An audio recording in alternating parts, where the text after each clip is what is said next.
thinks she must be around the Grand Bazaar, since she showed us around there last time.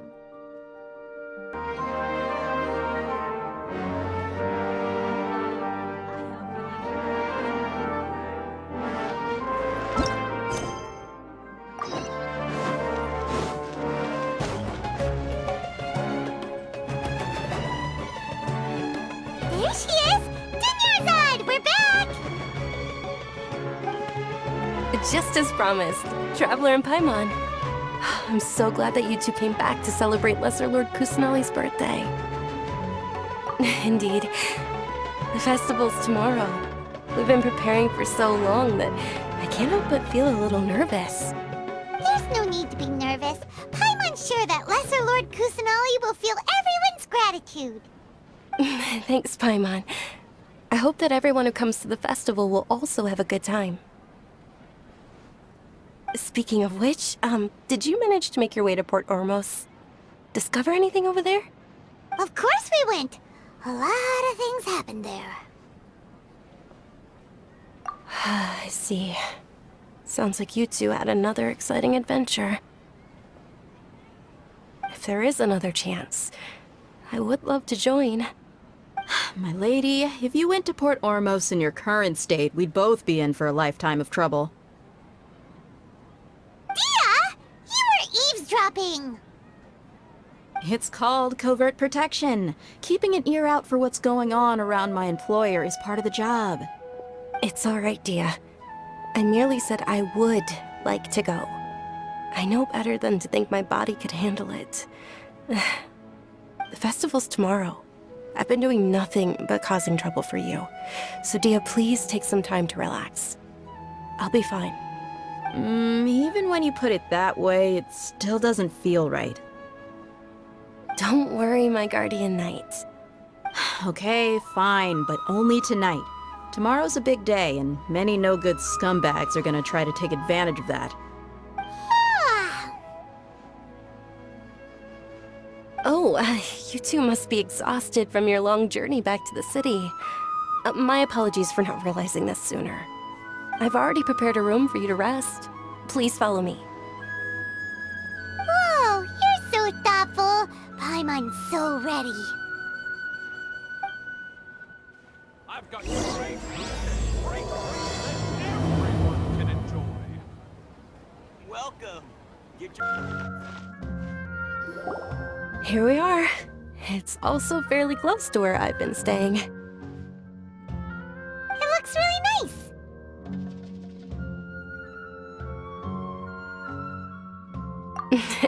Not at all. Just tell me more about your adventures when you next get the chance. That's Paimon's specialty. Paimon can tell you stories next time. Oh, if you don't mind, how about we all walk around together tomorrow? All of my friends will be working the festival, and Dia is still insisting on her covert protection. Yeah, it'll be pretty hard to relax and enjoy the festival if Dia's constantly hovering over you, right? Then let's meet at the nearby bazaar first thing tomorrow morning. Have a great night. It's a deal. Good night, Dunyarzad.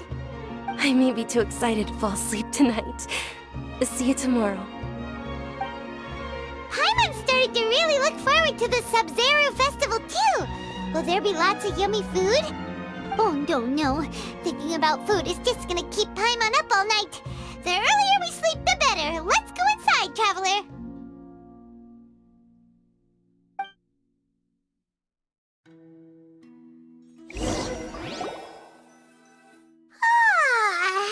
Did we oversleep? We should go meet Dunyarzad right away!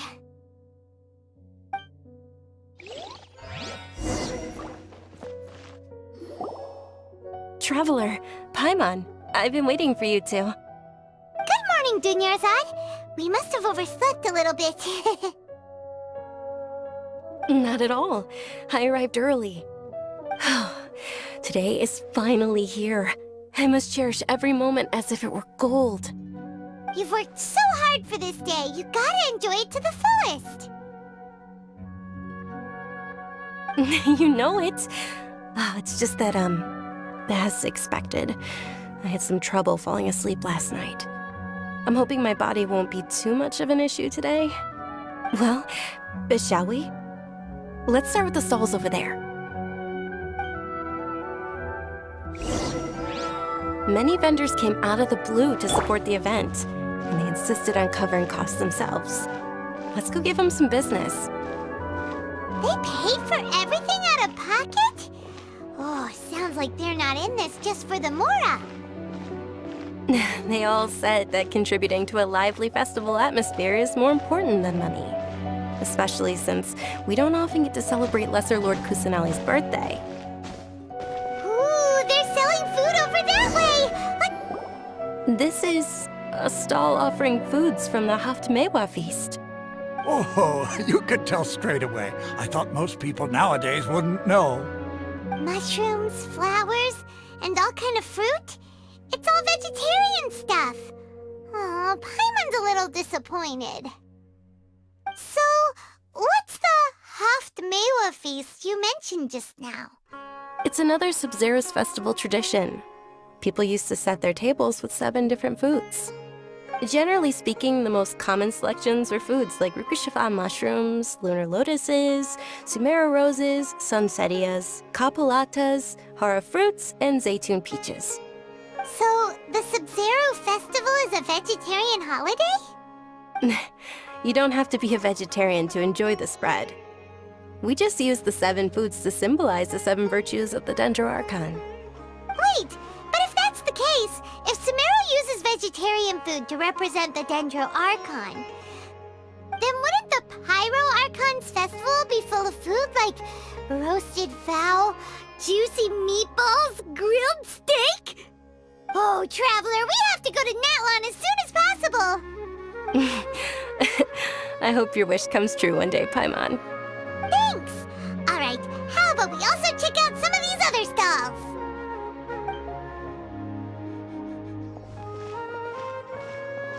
Dear customers, would you like to try your hand at Alchemical Divination?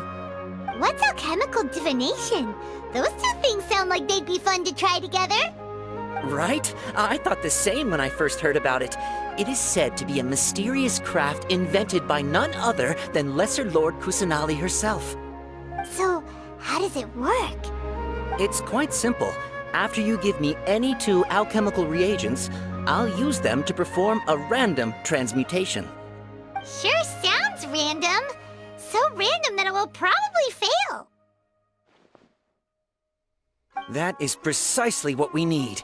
After the transmutation fails, your one and only diviner here will interpret the remnants.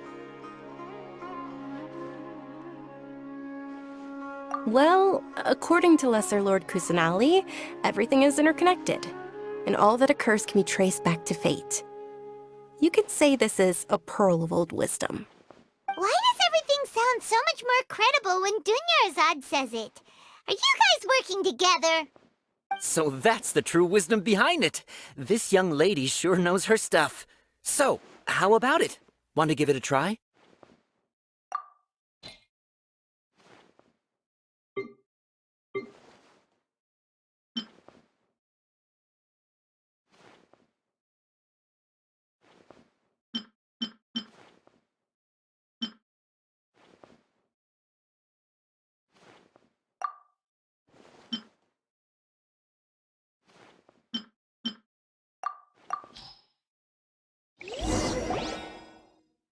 Okay, one moment.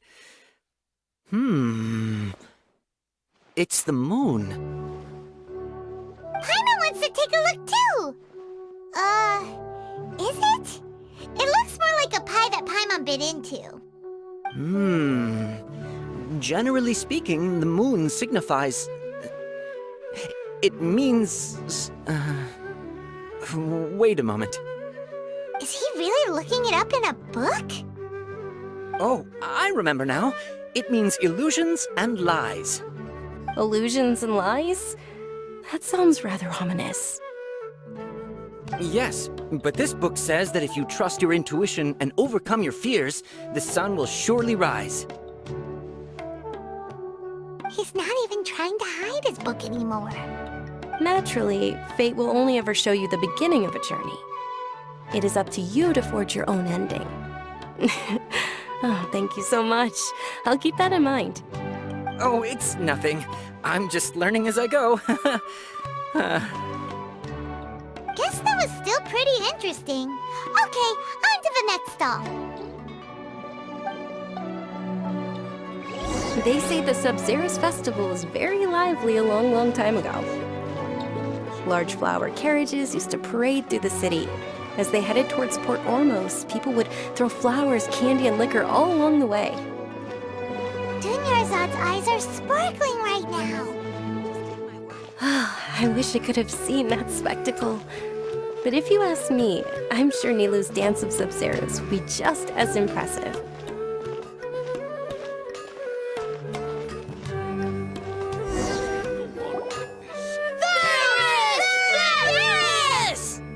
Attention! Soldiers, fall into formation if you want any Yalda candies.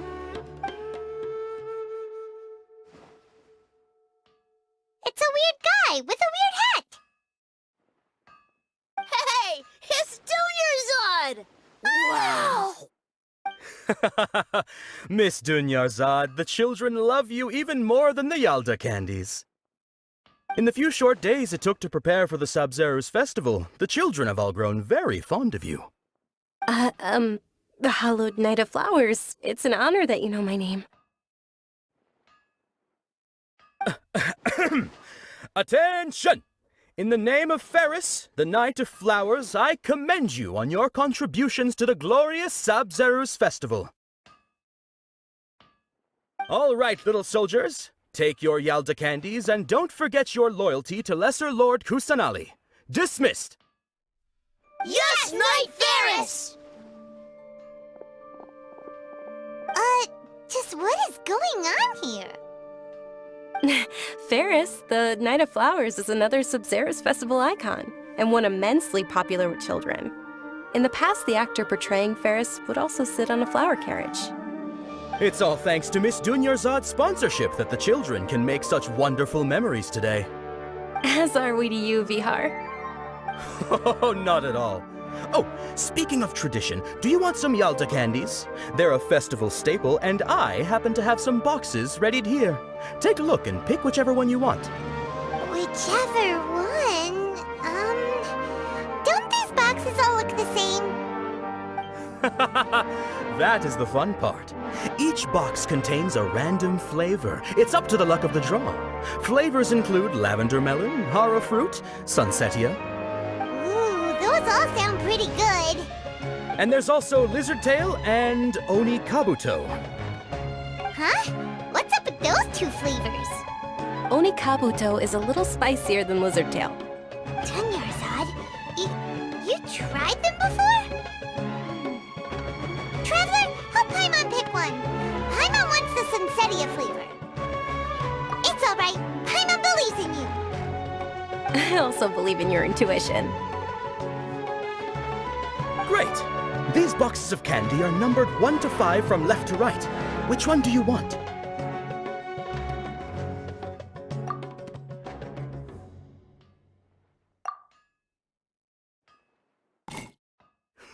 Excellent work! That is indeed Sunsetia. Paimon bet you survived so many epic battles because you had incredible luck, and Paimon was right. Attention! Here's your Sunsetia flavored candy. Thanks a lot, Knight of Candies. It's Night of Flowers, not Night of Candies. Paimon really wilted the carriageless Night of Flowers. They all basically sound the same. We got our candy, so let's keep going. Oh, actually, I just remembered that I left something behind. Since you're here, can you come with me to get it? Dunyarzad, you probably forgot because you're so excited about the Sabzeruz Festival. How embarrassing.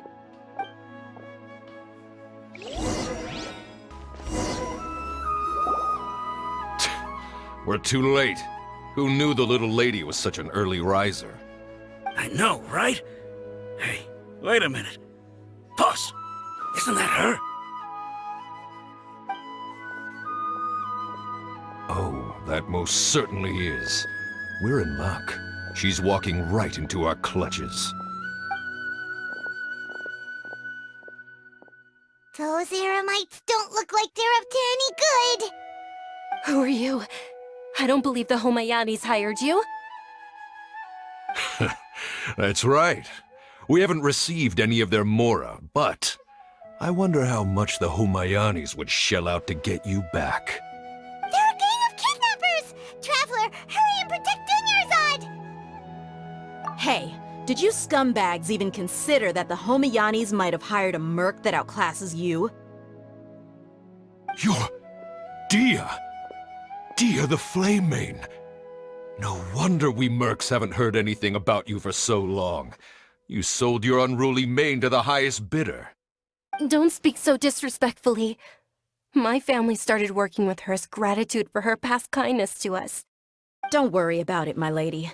Just some friendly banter between mercs. One punch and those rabid dogs will expose themselves for what they really are.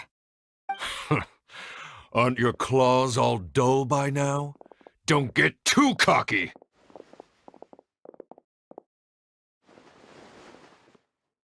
Traveler, take Miss Dunyarzad to a safe location. No, we're gonna stay and help! There's too many of them!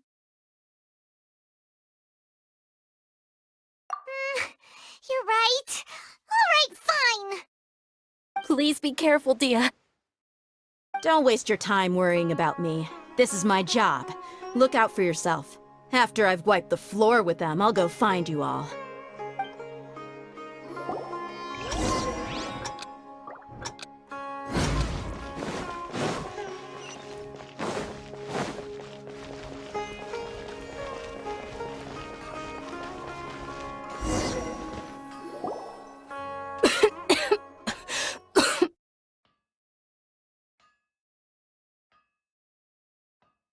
Dunyarzad, are you okay? You look a little pale. Are you in shock? Yeah, I'm fine. My body always reacts like this whenever I exert myself too much. You sure you're okay? I'll be fine after some rest. I'm more worried about Dia. After all, none of this would have happened if I hadn't insisted on coming out today. Yeah, don't worry.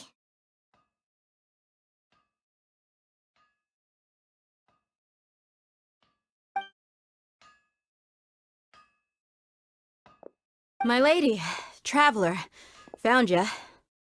Dia! You took care of them so fast! Any more of them? Or rather, did anyone follow you? Dia, your arm! Oh, this? I'm fine. It's just a scratch. Normally they wouldn't have been able to land a hit on me at all, but I'm still getting used to this new greatsword. Please, let me take a closer look. Come on, it's nothing. Us mercs aren't as fragile as you think. Hold on, you said something about a new greatsword. What happened to the one you were using before?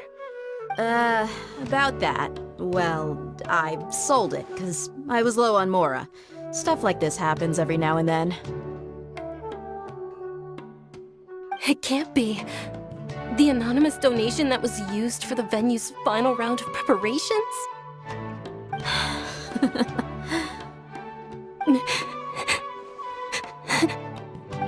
Hey, Miss Dunyarzad, I wasn't trying to make you cry.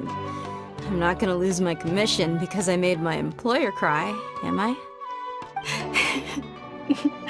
Okay, making your employer cry won't affect your commission, but selling your weapon without permission and getting hurt? I'll have to reevaluate your performance. You're so unreasonable, my lady. Thank you very much, Dia. Don't be like that. I get embarrassed really easily.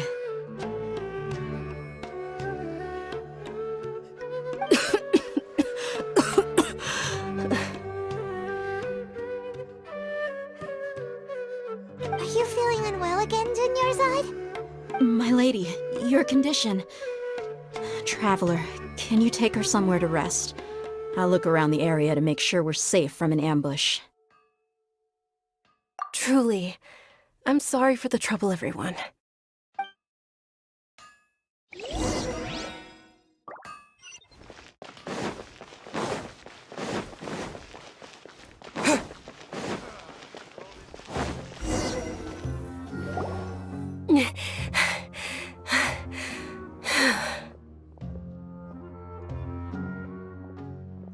Are you feeling better, Dunyarzad? Yes, much better. Just give me a few moments and I'll be good to go. I didn't realize you were concerned about it. I guess I shouldn't continue to keep it a secret. I was actually born with Elazar. It's terminal now. Can't believe it's Elazar! Oh, you've already heard of Elazar. In that case, you probably know about its severity.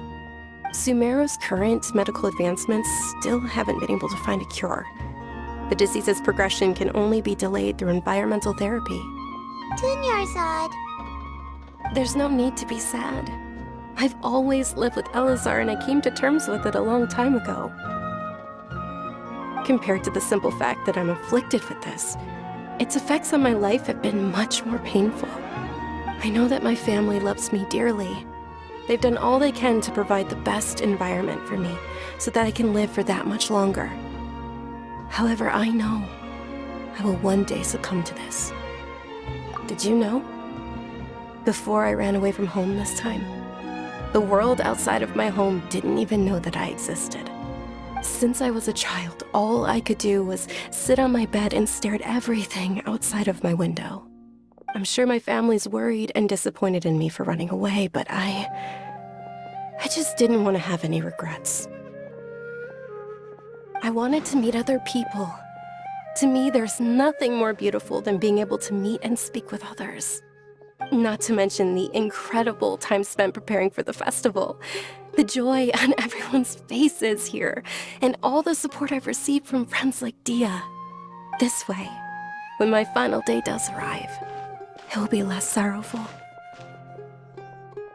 At the very least, many people will remember that I once existed in this world, right? As long as you don't forget Paimon, Paimon also won't forget about you.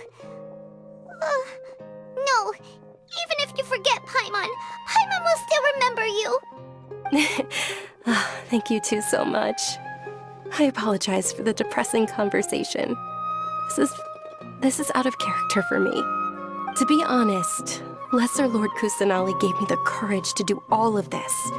If it weren't for her encouragement, I wouldn't have taken that first step.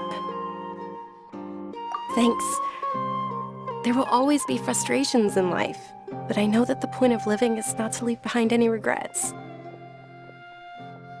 Oh, right! Isn't it almost time? Huh? Almost time for what?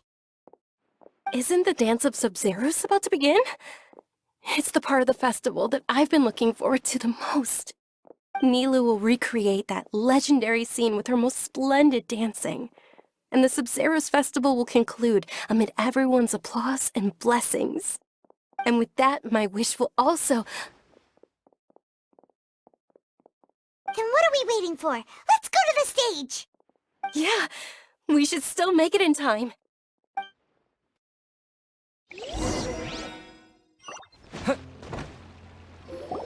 Were you not aware that the law prohibits this type of performance from taking place without prior permission?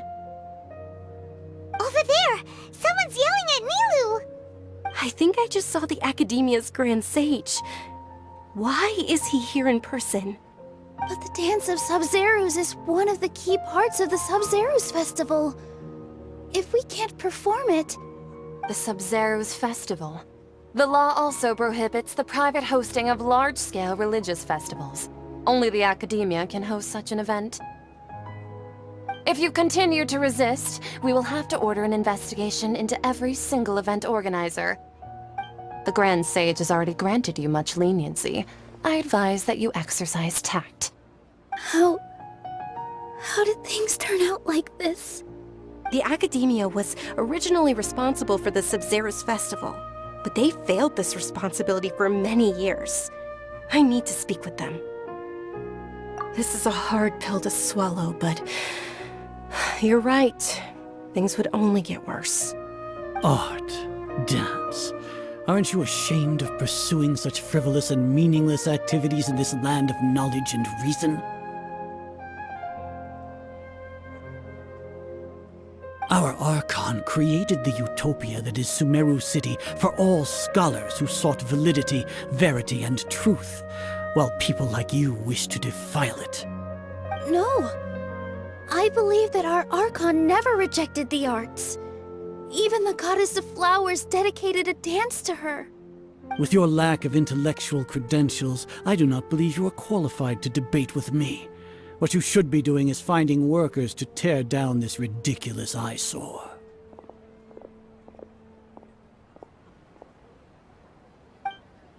When we return, have the scribe draft an ordinance before the next Nyargarbaha Day that prohibits public art performances. We will announce it to the public later via the Akasha. Understood. I will inform him when I return.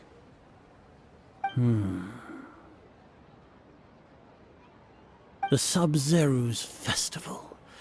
Go celebrate the birth of that god to your heart's content. Nilu, are you okay? Oh, Dunyarzad. You all saw that just now? The Grand Sage ordered us to stop the performance. Yeah. Let's go somewhere the Academia can't find us and perform there. But how do we let everyone know? And what about the atmosphere on the stage? Or we could get people to block them off so they can't interrupt the performance. No. They just threatened to investigate the organizers. If we were caught... Nilu, it's all right. Don't worry about it. But you've been looking forward to the Dance of Sabzeruz so much, and I know how important this festival is to you. I don't want you to have any regrets. It's okay. Seeing you care this much about my feelings is more than enough. It would be too risky to continue the Sabzeruz Festival at this point. I don't want to get everyone in trouble. If you say so. But you can sneak out for the next Sabzeruz Festival, right? We'll make sure the next one is a smashing success. The next one. Yes, okay, it's a promise. It will be a smashing success. I can't believe this is how things turned out. Those heartless geezers. It really is okay. There's nothing we can do about it. Still, I'd be lying if I said I had no regrets. I would have loved to see Nilu's dance.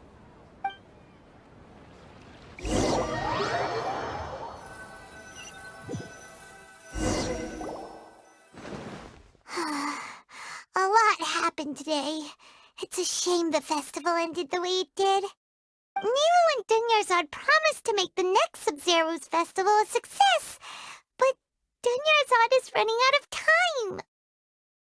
Yeah.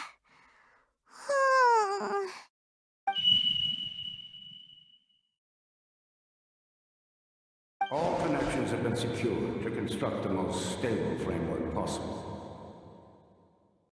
The project has entered its most critical phase. Power has begun to flow from...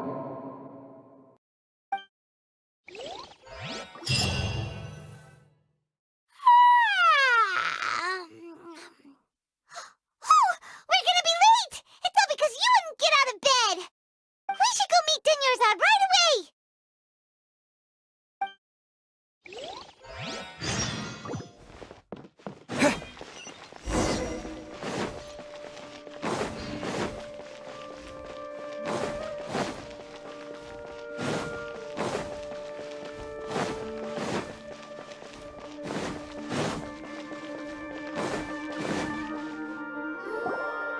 Good morning, Dunyarzad.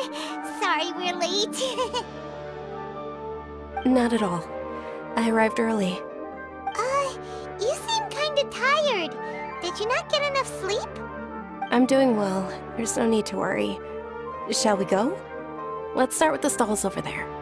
Sure! Traveler? Why are you just standing there? Let's get going!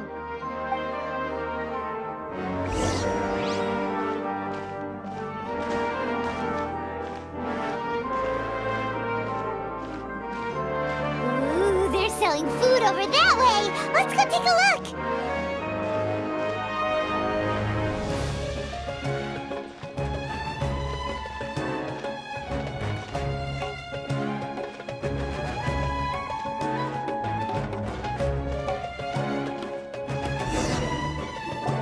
This is a stall offering foods from the Haftmewa feast.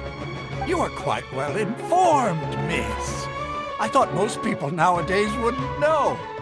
They're all plants! Oh, Paimon's a little disappointed. Actually, what is the Haftmewa feast you mentioned just now? It's one of the Sabzeruz Festival's traditions. People used to set their tables with 7 different foods to symbolize the 7 virtues of the Dendroarchon. Remnants appear to be in the form of the moon. Really? Paimon thought it looked like some kind of food. The moon signifies...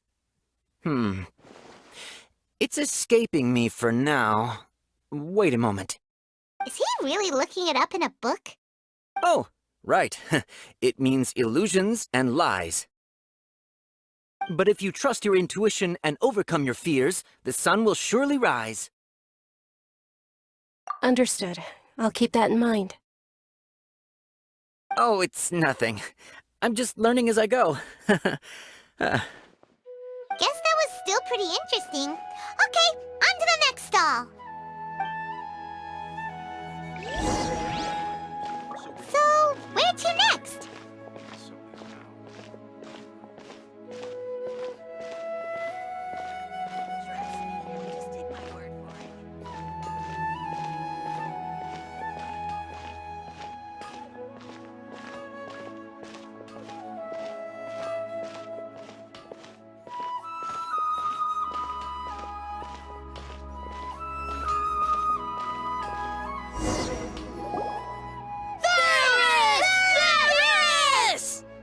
All right, soldiers. Now that you have your Yalda candies, don't forget your loyalty to Lesser Lord Kusanali. Dismissed! Yes, Knight Varys! What's going on? Is this a play? Ferris, the Knight of Flowers, is another Sabzeruz Festival icon and one immensely popular with children. It's all thanks to Miss Dunyarzad's sponsorship that the children can meet the Knight of Flowers. Oh, do you want some Yalda candies? I happen to have some boxes ready here. Take a look and pick whichever one you want. What's to pick? Don't these boxes all look the same? It's not that simple. Each box contains a random flavor. It's up to the luck of the draw. Flavors include lavender melon, hara fruit, sunsetia. Ooh, how interesting. And there's also lizard tail and oni kabuto. Ugh, why do those flavors even exist? Traveler, help Paimon pick one. Paimon wants to eat the sunsetia flavor. Great! These boxes of candy are numbered 1 to 5 from left to right. Which one do you want?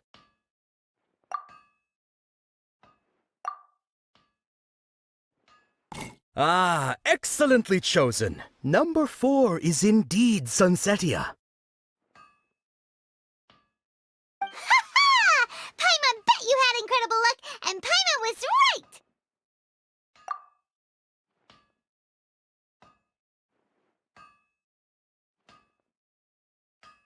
Huh? How's that possible? It's obviously random. Maybe we didn't sleep very well last night. Or maybe we slept too much. Oh, sure. Huh? Where are you going? You're just gonna walk off like that?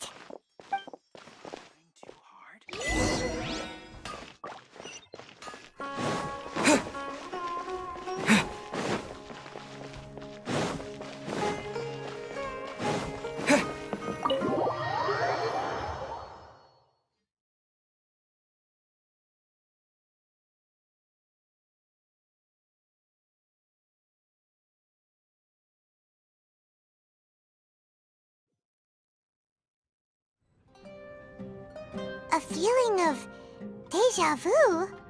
Oh, Paimon knows what that is. It's when you feel like you've already experienced whatever is going on. In that case, Paimon also felt something like that today.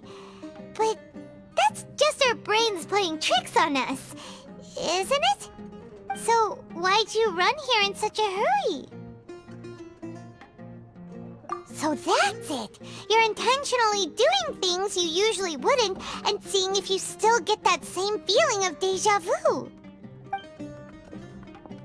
Welcome, you two! Are you here for lunch? What would you like to eat? Got it! You don't look like you're from these parts, but I gotta say, you've got good taste. I'll give this order to the kitchen. Coconut charcoal cake? Isn't it that burnt thing that didn't look tasty at all? Oh, Paimon understands what you're trying to do now. You'd never normally order something like this.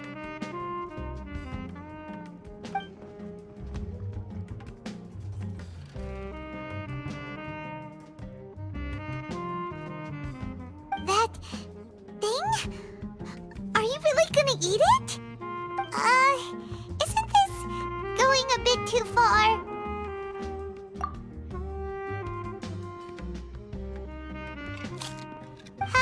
How was it? The look on your face is telling Paimon that it tasted awful. Then, you mean... That's impossible! We were just talking about how gross it looked! So, would this be a case of taste bud deja vu?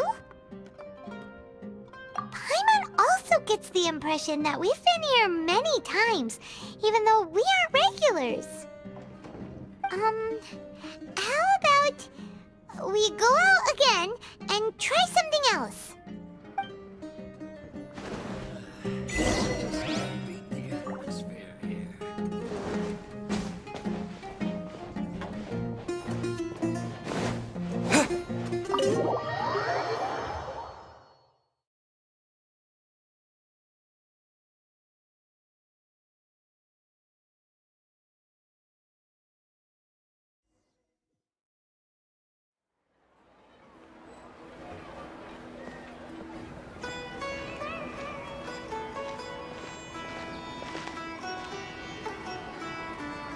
Hey, Dunyarzad is sitting by yourself on that bench over there.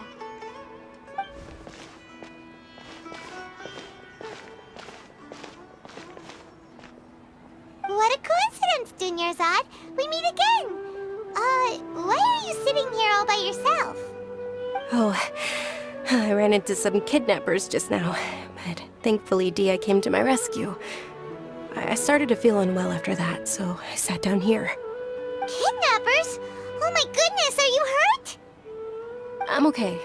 Dia's arm got scratched, but it isn't serious. Whew. That's a big relief. But, Dunyarzad, you seem a little down today. It's the Sabzeruz Festival, and you've been looking forward to it so much! Not at all. I've always been like this. Excessive physical exertion or strong emotions tend to aggravate my illness. Besides, no matter how amazing today may be, it is but a single day. After however many more days, my time will come to an end. Paimon doesn't quite follow you, and Paimon feels like something's really got you down right now. It really is fine. I don't mind. Huh? Did something happen? Dunyarzad, have you ever felt deja vu? You know, like when you've already experienced something that's happening right now? Deja vu? No. But my days have been the same for years now. Even if I were feeling deja vu, I suppose I would already be used to it.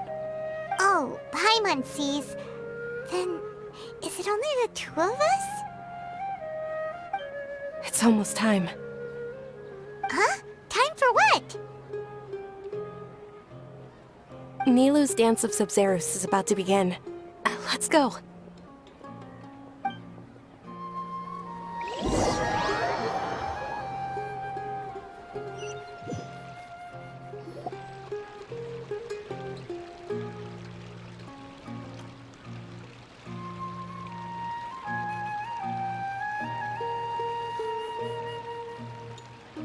With your lack of intellectual credentials, I do not believe you are qualified to debate with me. What you should be doing is finding workers to tear down this ridiculous eyesore. When we return, have the scribe draft an ordinance before the next Nyagarbha Day that prohibits public art performances. We will publicly announce it later through the Akasha. Understood. I will inform him when I return.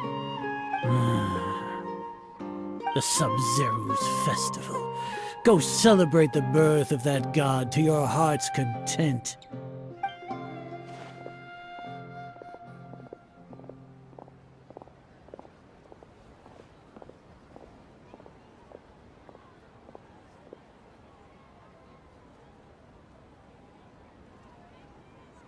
Nilu, are you okay? Oh, Dunyarzad. The Grand Sage ordered us to stop the performance. It's okay. There's nothing we can do about it.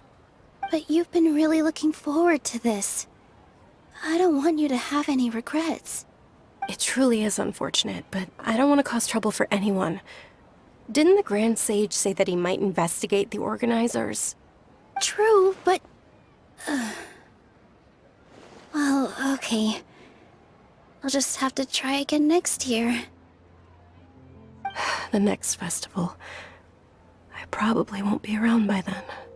Wait, what did you just say? No, nothing.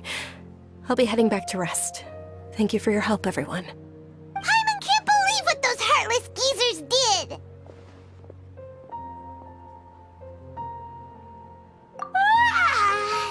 Did Dunyarzad already go back? We should also return and get some sleep. So,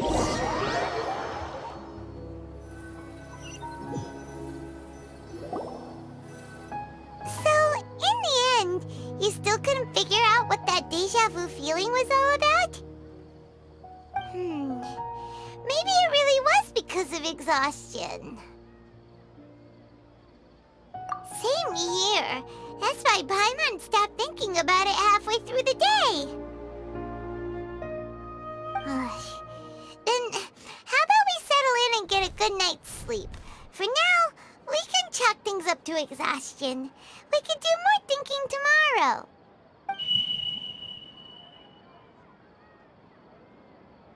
Observing a modest drop in the output of jnana energy, but values still remain within normal parameters. Continue to monitor for variances in the data and find the cause as soon as possible.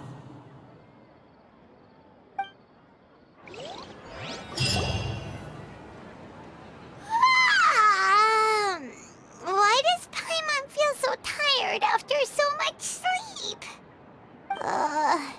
Anyway, we should go meet Dunyarzad right away.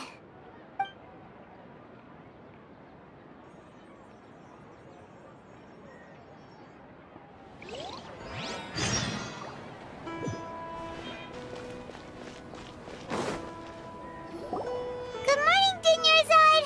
Sorry to keep you waiting. Not at all. I arrived early. Huh? Paimon thinks you sound kinda tired. Did you not get enough sleep? I'm doing well. There's no need to worry. Shall we go? Let's start with the stalls over there. Great idea! Let's get going!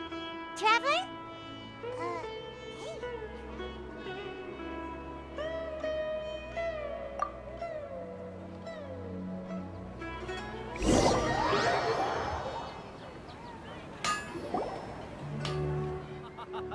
It's all thanks to Miss Dunyarzad's sponsorship that the children can enjoy the Sabzeruz Festival.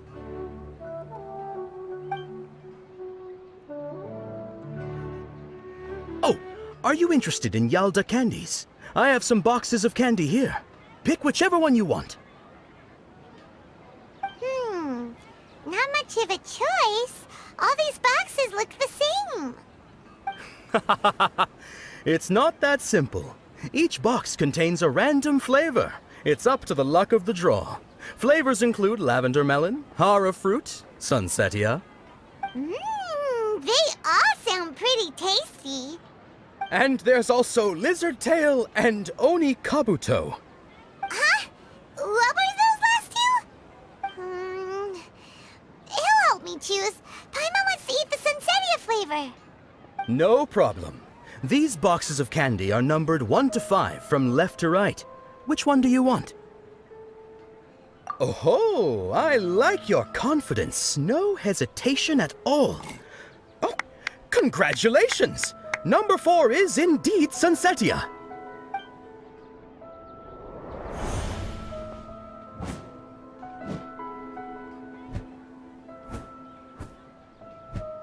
Ha! Paimon knew he always had incredible luck. Paimon's not really interested in the other flavors. Wait. How did you know? Don't tell me that you already knew which flavor was in each box. What? He was right about all of them? That couldn't have been luck. How is this possible? I packed all those boxes this morning and they've been sealed ever since. You couldn't have known beforehand. Mind reading? X-ray vision? Or some kind of magic trick? This is way too freaky. Tell us what's going on! Since when did you get superpowers? Traveler?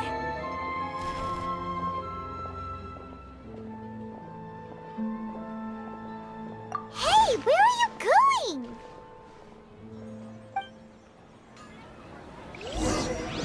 What's going on? Did you see something? Us leaving Dunyarzad without letting her know is kinda rude, you know.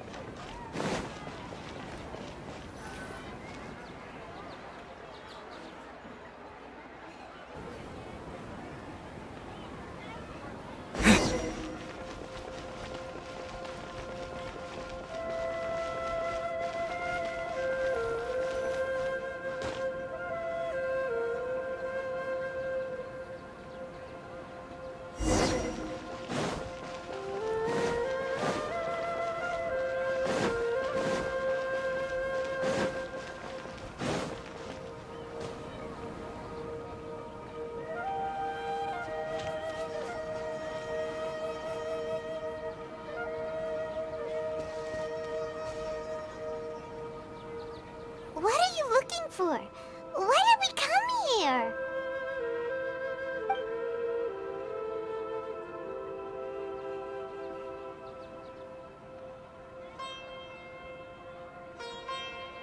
Traveler?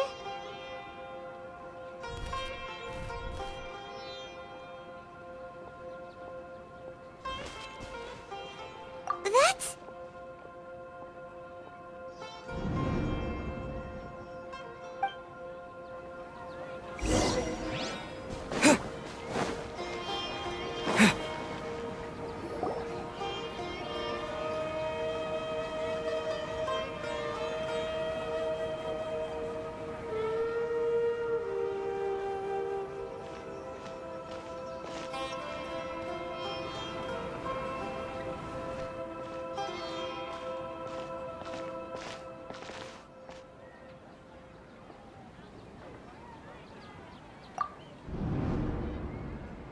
Look! That's... Isn't that Dunyarzad? What's happening here? Why are there 2 Dunyarzads? You already know that this isn't your first Sabzeruz Festival, don't you? I'm sure you already know how to use this. A knowledge capsule? Where did you get it? What's inside? You should use it too, Paimon. You know Paimon? Well, this seems kinda sketchy, but Paimon feels like this is what we should do.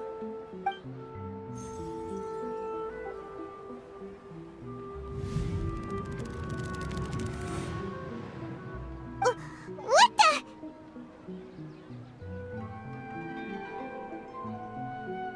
This is our 20th time at The Sabzeruz Festival?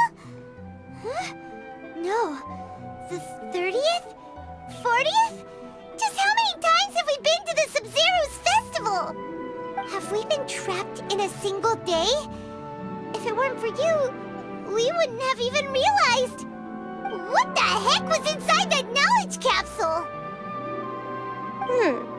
Your memories are still scrambled? Try your best to remember. This isn't the first time we've met, and I answered that question a long time ago. Let Paimon think. Oh, it's coming back. Meeting you was the real catalyst for restoring our memories, and the knowledge capsule was just your means of showing our minds the way. What about everyone else? Why are you only helping the two of us? Your sense of deja vu is stronger than everyone else's, yes? As for an explanation, you two received the blessing of Dendro, and you also have special, sensitive constitutions. It was as if a single sheet of paper was separating those memories from your consciousness.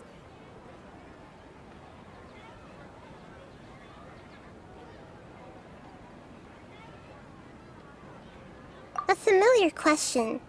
I think this is the 7th time you asked that. As you can see, she isn't doing well. You probably sensed it too. The Dunyarzad you were just with is different from the first Dunyarzad you met. That first Dunyarzad is in front of you right now, and she doesn't have a lot of time left. Looks like you're almost done sorting out your brain. Oh yeah, I'm Nahida.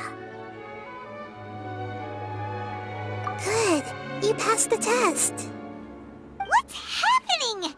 You can awaken our memories, and you seem like you know what's going on. Oh, wait, please don't tell Paimon even you don't know. Everything in this world runs in a loop. This cycle is called the samsara. You, me, and everyone else are all stuck inside the one-day samsara. As for the truth, that's on you to find out. If you were told the truth instead of discovering it yourselves, it would literally blow your minds. I don't know how you'd be after that. I can only give you surface-level help, like bits of information and subtle hints. For the rest of the time, I'll be doing all I can to slow down Dunyarzad's illness. She looks like she isn't doing well at all. Her illness gets worse after each Sabzeruz Festival. If we can break out of the samsara, I might be able to save her. But as things are right now, she's just a small bird in the sky that's about to lose its last feathers. All I can do is raise a gale to delay her fall. You sure love to use weird analogies.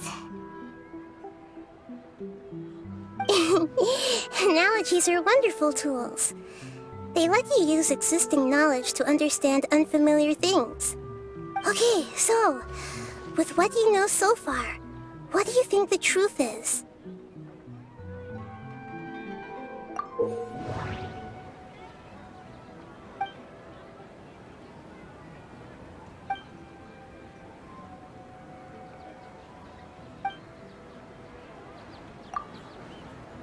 My mind feels exhausted, even though I haven't done too much thinking. What is going on? What's happening right now seems to have happened before. This feeling has been getting stronger and stronger. The moon, illusions, and lies. What do they all mean? The Grand Sage said, "Go celebrate the birth of that god to your heart's content." Did he mean something more?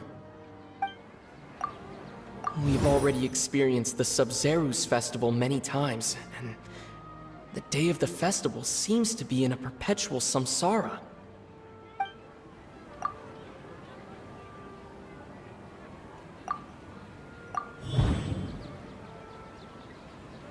That should be it. The flow of time is endlessly cycling within one single day. A time time loop. You've given similarly wrong answers in the past. A pity.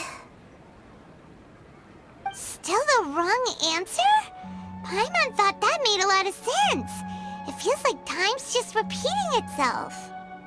A simple time loop can't explain some of the phenomena. You two are still missing a lot of information. Unfortunately, I can't give you any more hints.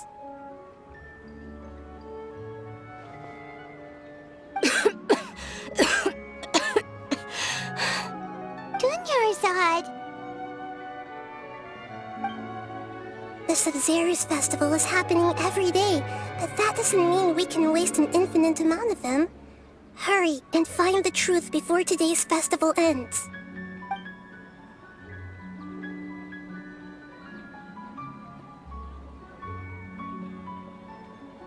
Let's think about our current situation. To save Dunyarzad, we have to escape the samsara of the Sabzeruz Festival. And to do that, we need to figure out what's happening. The truth. Nahida rejected the idea of a time loop, so we must have missed something, right? Paimon's memories say that we've already done this many times, but let's go talk to people again. It's more productive than sitting here and scratching our heads. Why don't we start with those stall owners?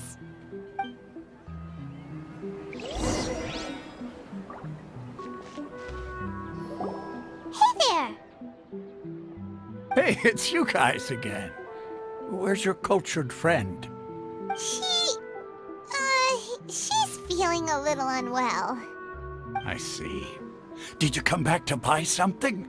I guarantee the freshness of my products. I harvested them from the forest just yesterday. Huh? What brought this about? I hurried back from the forest yesterday, and I'm selling produce here today. I haven't felt anything strange. To put it another way, if you really think about it, was yesterday truly yesterday? Did you actually come back from the forest yesterday? What kind of philosophical nonsense is this? Are you two daydreaming? Didn't you know that no one dreams in Sumeru? Go somewhere else if you want to find someone to daydream with.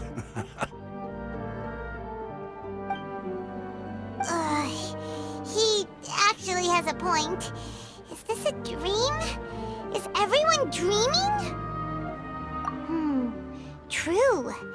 It's so weird that people here don't dream. Why is that? Anyway, if this all really were just a dream, we would have woken up a long time ago. Let's keep asking around.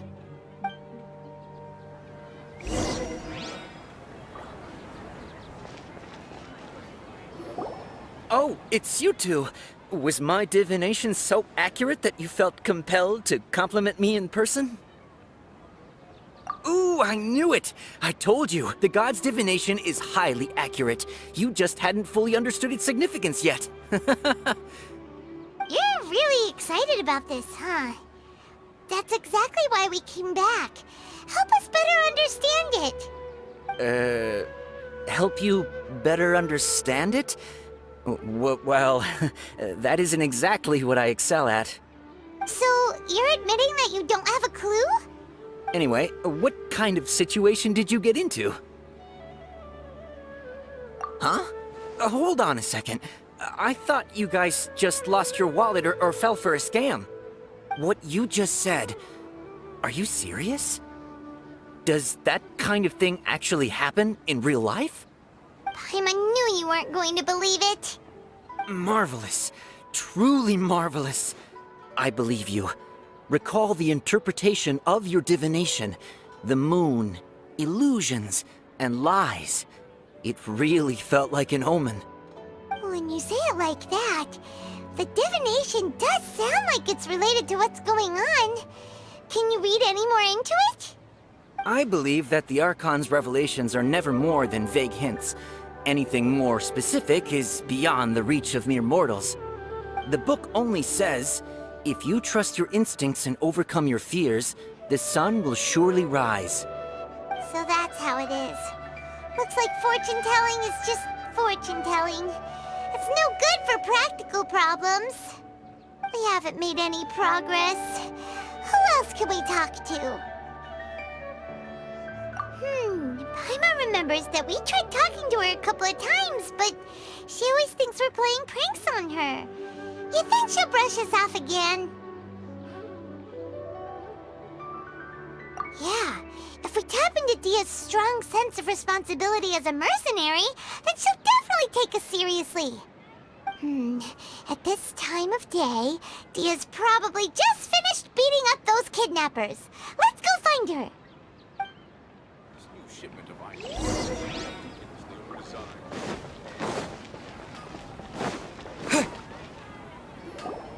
I'm fine, my lady. It's just a scratch. Perfect timing. Both of you are here. Paimon, Traveler, you came at just the right time. Listen, there was a dangerous Huh? You saw? Then why didn't you jump in earlier? If someone was protecting Miss Dunyarzad, I could've went all out. Anyway, can you do something for me? You want the Traveler to take Dunyarzad somewhere to rest up while you check to see if there's still any kidnappers around. Did Paimon get that right? How did you know what I was going to say? We need to say something convincing.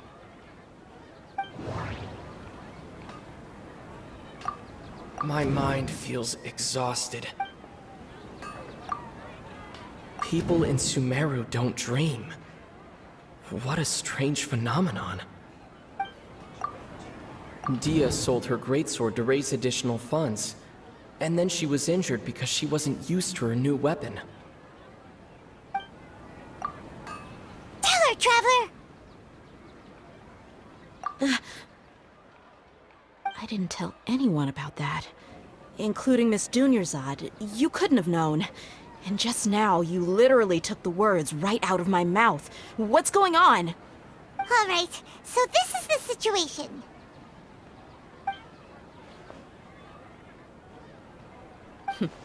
It's kinda hard to believe what you just told me. First, let me make something clear.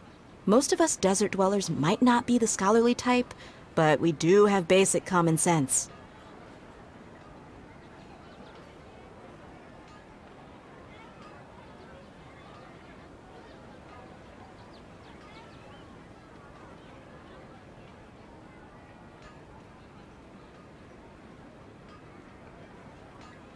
She's quieter than usual. Uninterested in anything and really gloomy. Yeah, she isn't the same as before, but her parents said that this is how she was like at first. Huh? At first? I don't quite understand what you're all talking about. I'll go rest on the bench over there. My lady, are you angry? All right, I'll give you the benefit of the doubt since you knew about my greatsword. Let's make this a quick trip. Miss Dunyarzad isn't completely safe here.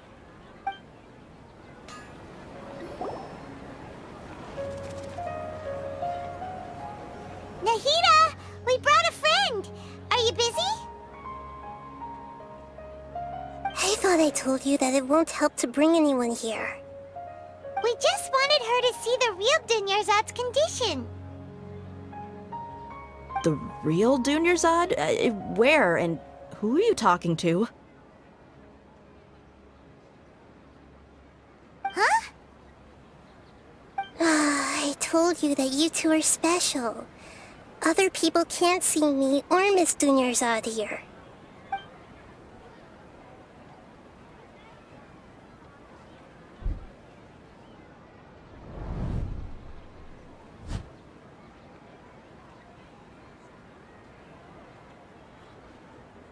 Hold on. Over there. Is that? Wow. How perceptive. Does she have invisible antennae? Miss Dunyarzad, she's lying down here, isn't she? How's she doing? Her condition's really bad, and she's basically in a coma. How did you know she was here? I can sense her aura. There are also lingering feelings of something like regret or disappointment. What happened? Do you believe us now? The Sabzeruz Festival has been repeating itself. So, you think the sages are behind this? Yeah, they've always been against us. Wouldn't surprise me if they're using the Akasha to intentionally repeat the Sabzeruz Festival as a sick joke. You have a point. Aside from the Dendro Archon, the Academia's sages are the only ones in Sumeru who could pull off something like this. Maybe there's more to the Akasha than we know.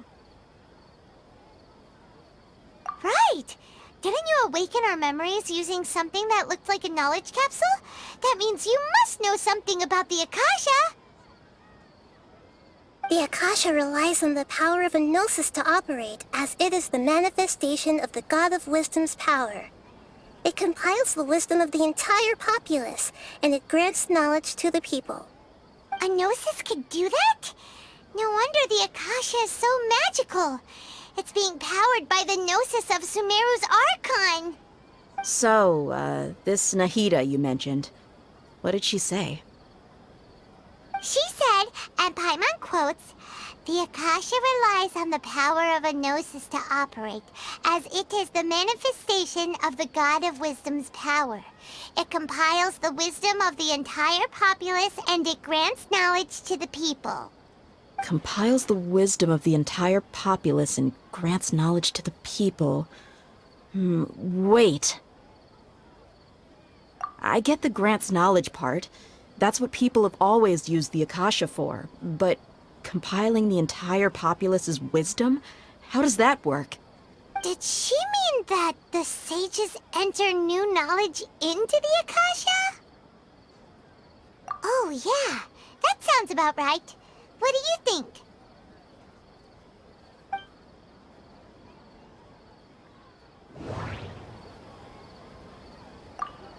Okay, Nahida said the Akasha relies on the power of a gnosis to operate, as it is the manifestation of the God of Wisdom's power. It compiles the wisdom of the entire populace, and it grants knowledge to the people. People in Sumeru don't dream. What a strange phenomenon. That doesn't sound right. I need to carefully think things through. That doesn't sound right. What's happening right now seems to have happened. That doesn't sound right. My mind feels exhausted. You mean the Akasha is causing our mental fatigue? Huh. Now that I think about it, my head's been feeling unusually heavy.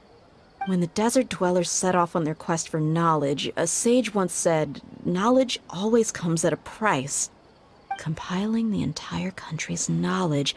You think the Akasha pulled a 180 and is extracting information from us?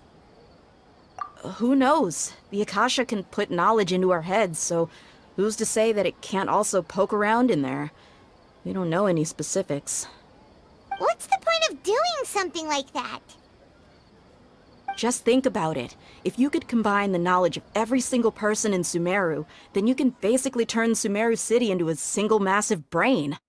This hive mind could make breakthroughs in problems that even the smartest geniuses can't crack. An excellent deduction. And the analogy comparing Sumeru City to a massive brain? I love it.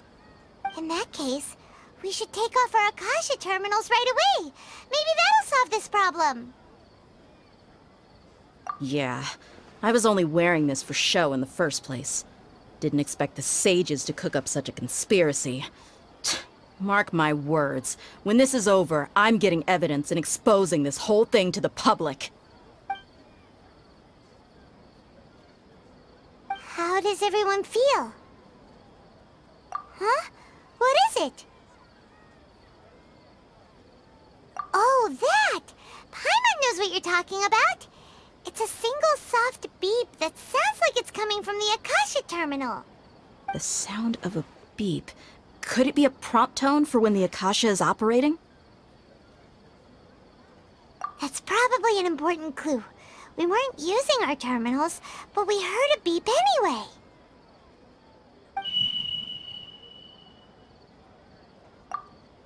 Traveler, did you hear that? I heard it too. Our ears aren't messing with us. There was definitely a beep, but it sounded like it was coming from inside my head. We took off our Akasha terminals.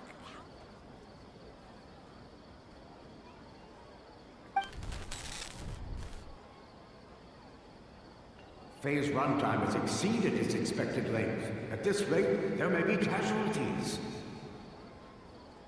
But we cannot lose all of our progress.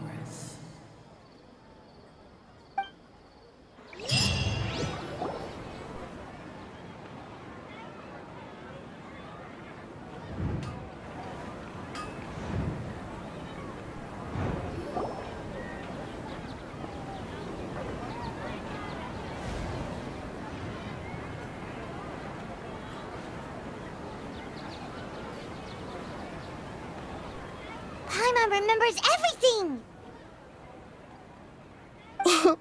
Good. You adapted quickly this time. We definitely took off our Akasha terminals last night, but we still heard that beep. Why is that? But now we can at least confirm one thing. The Akasha definitely has something to do with whatever's trapping us in this cycle. Oh, Paimon doesn't get it. Why would the Akasha go this far if all it wants is everybody's wisdom? It's extremely difficult for lab rats in an experiment to understand why they're being treated the way they are. If we're lab rats, then what are you? Nahida, you've never told us anything about yourself. I guess I'm the moon. The moon? Wasn't that the result of our divination? Anyway, knowing who I am won't help you get closer to the truth, so you should focus on other things. Don't get distracted and miss any clues. Okay then. Dia helped us a lot yesterday, so let's go find her. If Paimon's reading the time correctly, those kidnappers should be showing up soon.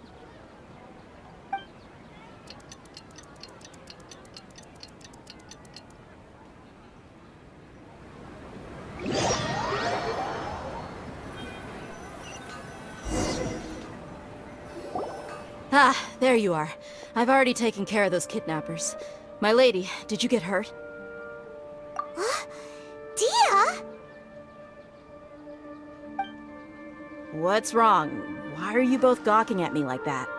You didn't get hurt this time. Huh? What do you mean this time? Why are you so surprised that I managed to get out unscathed?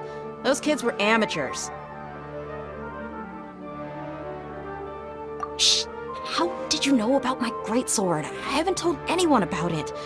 Please, don't tell Miss Dunyarzad. So Dia's lost her memories after all. Anything strange? You already know that I got a new greatsword. If I had to say something, it's weird how such a new weapon could feel so familiar. It's as if I've already used it to fight a countless number of battles. You're saying that although you don't remember using it, your body feels like it does? That's right. Both mercenaries and warriors heavily rely on muscle memory. Only knowing the theory of battle won't get you anywhere. Traveler, what do you think? Yeah, Paimon's feeling really hopeful. Oh, you're right! Earlier in the Samsara, something like this would have never happened! I have no clue what you two are talking about, but it's still dangerous here, so... So you want us to take Dunyarzad somewhere else to rest while you check if there are still more kidnappers around, right? How did you know what I was gonna say? Can you read minds? Do your thing.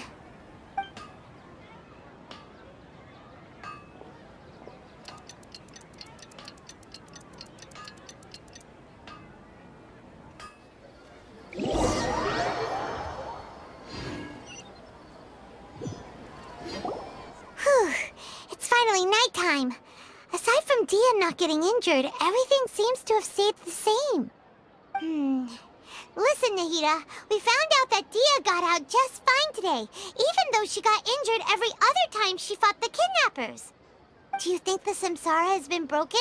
Have we saved Dunyarzad? Really? Good job on all that progress. Get some good sleep tonight. Hey, what kind of an answer is that? Tomorrow will come.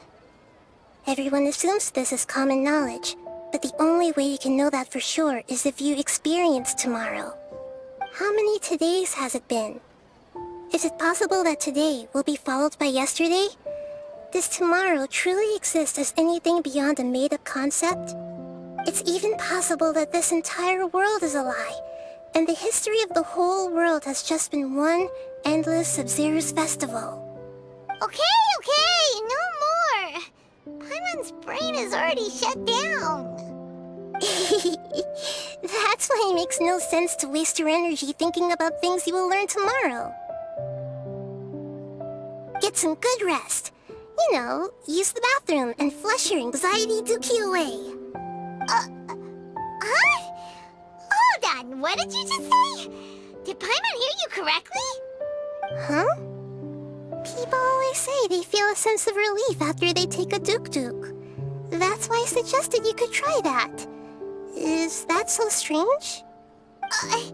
It's so strange and so against common sense that Paimon's at a loss for words. You were sounding kind of smart just a minute ago. Yeah, even though it's happy and lively at the Sabzeruz Festival every day, it feels like it's been a long time since we've really gotten to relax. Let's go back to our room.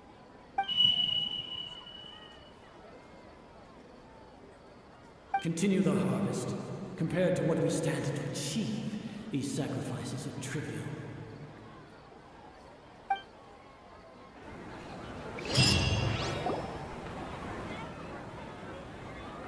We're still in the same day!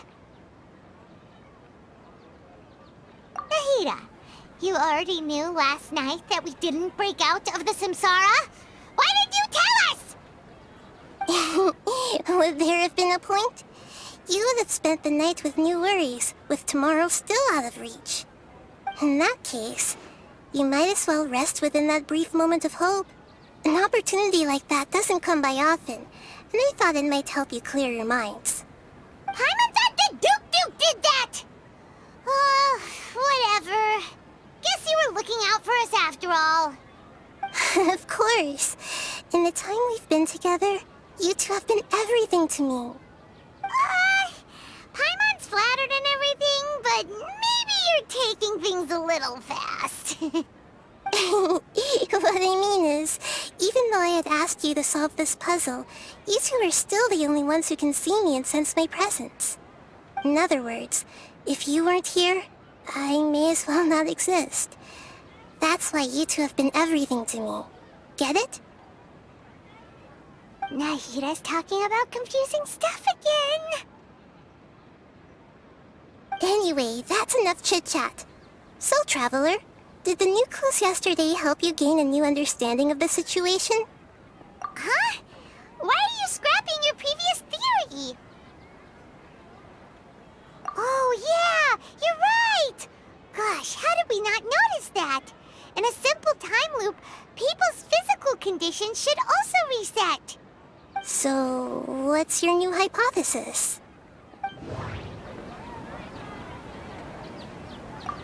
Okay, Nahida said the beep is a prompt tone for Akasha operations.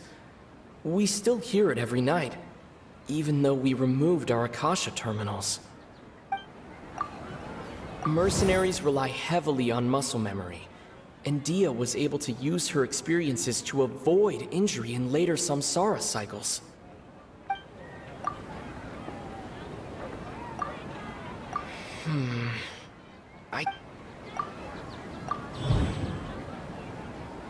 If all our memories of a day are erased at the end of that day, then we would unwittingly relive the same day again and again.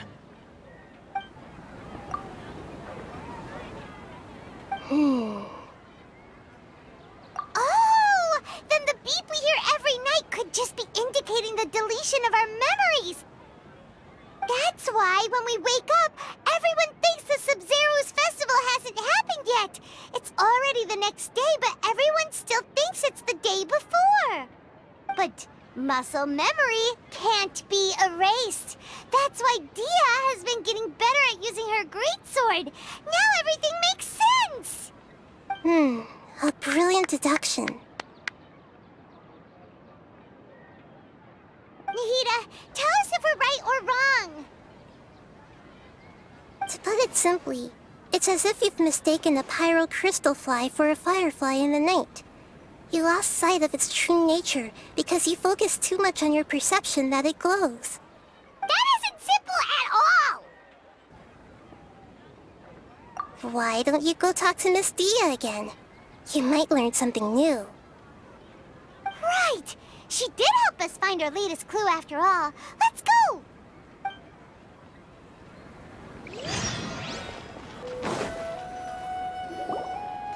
There you are. Really took me a while to find you. As expected, Dia also didn't get hurt today. Get hurt? Why would I? Don't underestimate me. Well, you're still getting used to your new greatsword. Huh. Truth be told, I also think it's pretty strange. It just suddenly felt so familiar in my hands and... wait a second! How did you know I got a new greatsword to begin with? I didn't tell anyone about it. Traveler, could you explain the situation to her today? Paimon's gotten a little sick of doing it. Oh, that works!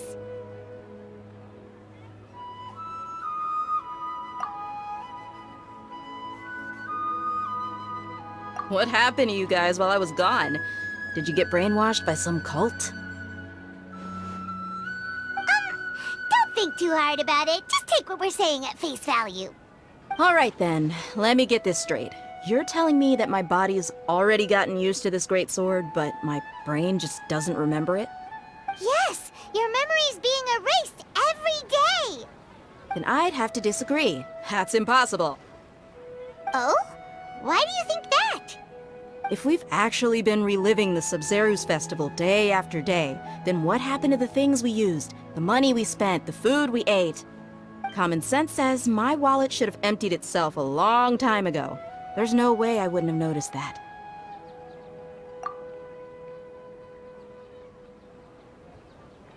Right! They could use the Akasha to record what everyone did that day, and then use the city's resources to replenish everything! It's not very likely, but it's also not impossible. No, it is impossible. I've got proof. You have proof? Where? You two are surprisingly serious about this nonsensical discussion. Fine, I'll play along for a little longer. Come with me, Miss Dunyarzad. Please come along as well. I still can't guarantee that this area is safe.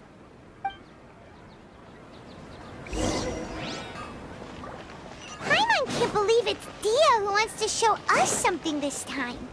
2 days ago, we were the ones taking her to see Dunyarzad.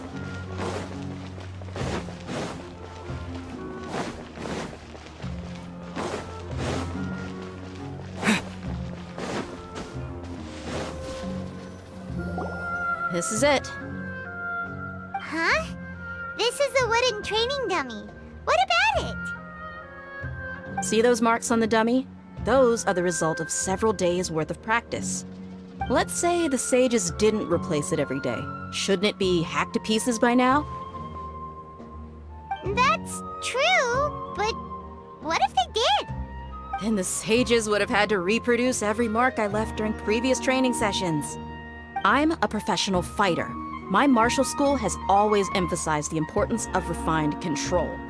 The force, angle, and entry point of each strike is calculated and deliberate. That's why I remember every mark on the dummy. as well as my state of mind as I made each strike. It's just as they say, each swordsman has their own unique style, and even the same swordsman can't make the same cut twice. It would be impossible to copy these marks. Is it really impossible? What if they used some fancy machine to carve every single mark? People often say that a camera's photo can never replace an artist's painting because the former has no spirit to it. The same thing applies here. At a mere glance, I can differentiate carved marks from the results of combat training. Whew, I hope that cleared things up for you. Hey, is this that new brain exercise game that's been super popular with the scholars lately?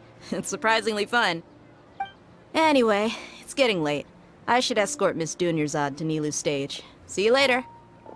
Well, back to square one. Is our memory deletion theory also wrong? But at least we've reached some other conclusions in the meantime. Yep, that's true. So, can we think of any new ideas right now? Strange? Paimon feels like everything's been strange lately. Huh? Leaving the city? You're right! It's really strange how we never thought of such a simple solution! Many things should become clear if we can confirm the flow of time outside of the city. Paimon can't believe it! Did we miss this because we're tunnel visioning too hard on our other theories? Or because we're just too tired? How about we go back and ask Nahida? Maybe we've forgotten something about leaving the city. Nahida, we're back! You're back early today. Did you find something new? Sort of. We're mostly sure now that we're not in a time loop. And we also aren't in the real world. But at the same time, we have a new question. Leaving the city. As far as I remember, you've mentioned your plans to do that twice before. We did? But we don't remember anything. What happened after we talked about those plans? What did we say when we got back? Let me think. I don't think you ever actually told me what the outcome was. Oh, it's probably more accurate to say that both times you never came back the whole night. But you two sometimes stay out the entire night anyway, so at the time, I didn't think too much about it. It is true that sometimes we lose track of time during our investigations. Before we know it, it'll already be the next day. But still, neither of us remember anything about leaving town. Really? That's kinda strange. In theory, I should have already awakened all your memories. Yep, something here's definitely fishy. Let's get to the bottom of this tomorrow.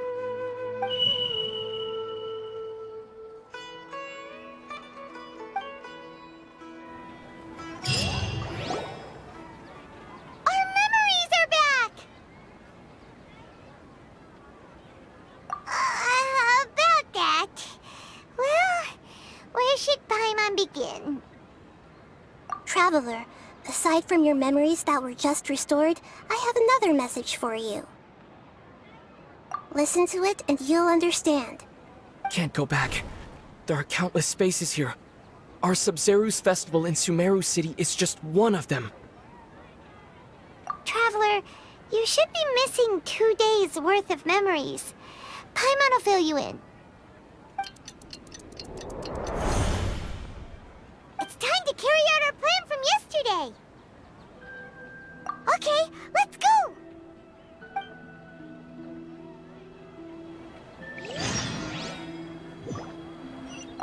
We don't have many more festivals to waste.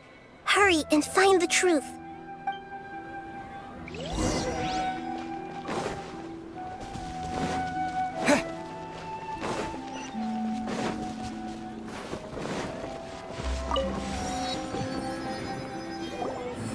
Why can't we leave the city? What is the Academia up to now? Don't ask me. It's not like I can tell you anything. This is a direct order from the Grand Sage. Just wait until tomorrow. I have a real emergency.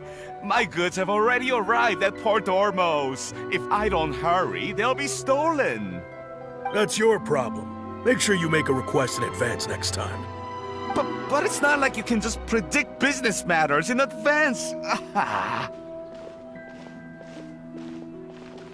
It looks like the Academia already announced a lockdown for Sumeru City today. How completely unsurprising. Let's go and question them. Hello, sir. Why can't we leave the city today? Here we go again. Don't ask me, I don't know either. We just received an order that no one is allowed to enter or exit Sumeru today. They didn't tell us anything else. Angering me won't get you anywhere. If I had that kind of insider info, I would have left this stupid post long ago. It looks like he really doesn't know. If we can't get anything out of him, let's take matters into our own hands. Why don't we climb over the walls? Those guards can't be everywhere at once. This is a good spot, and the guard hasn't noticed us at all. Let's hurry! Huh? Why? Are you going to leave Paimon behind? But what if things get really weird out there and you get into some trouble? Then Paimon won't be able to help you. Oh, Paimon knows that Paimon can't do much, but we've always been together, haven't we? Okay. Paimon will wait for you.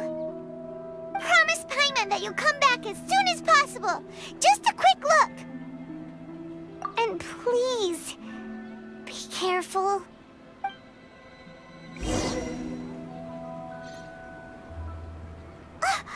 Memories! Traveler!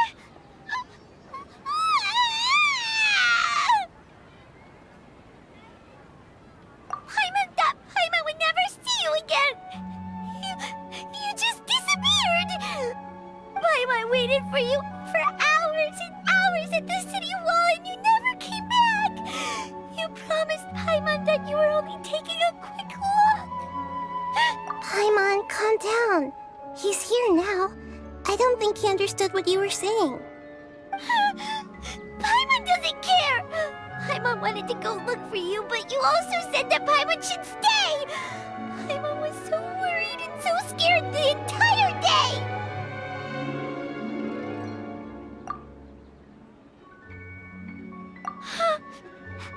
Okay. Paimon will forgive you. The most important thing is that you didn't actually disappear. Oh, Paimon was so scared that you had gone into another world. Okay, Paimon, can you tell us your perspective of what really happened yesterday? I see. Using two people's different perspectives. After that, you left the city. Paimon kept her eyes on you the whole time, but then you disappeared in an instant.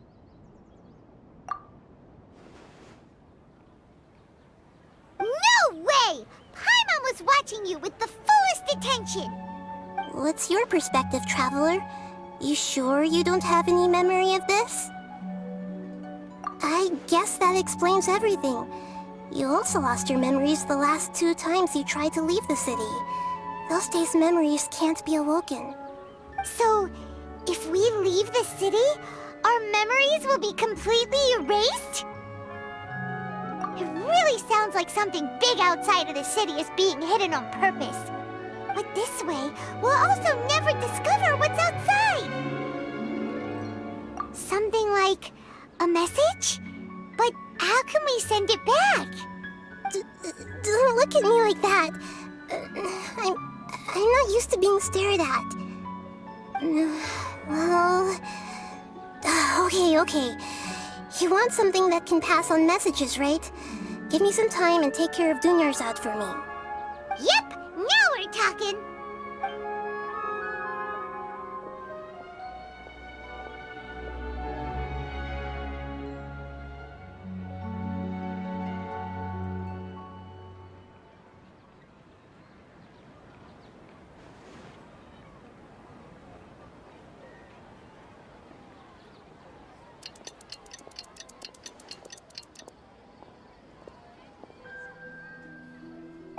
on.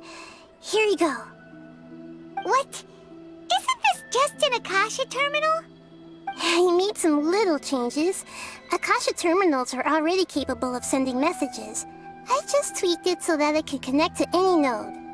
To make something like this? Nahida, you really know the Akasha like the back of your hand. Anyway, we can use this now to record a message, right? Yep. I'll help you save the messages. It should be pretty easy to use. I just can't guarantee the user's status and signal coverage when they're outside the city. We'll never know until we try. At least we're taking the initiative now. Let's go then. Let's expose those sages. All right. Paimon isn't as worried about being separated since it happened once yesterday. But Paimon still isn't happy about it. Okay, see you tomorrow, Traveler. That covers everything that's happened so far. Yes, although the signal was choppy and had some interference, we still managed to receive 2 messages from you when you were outside. Okay, now that you understand what's going on, let's hear the messages together.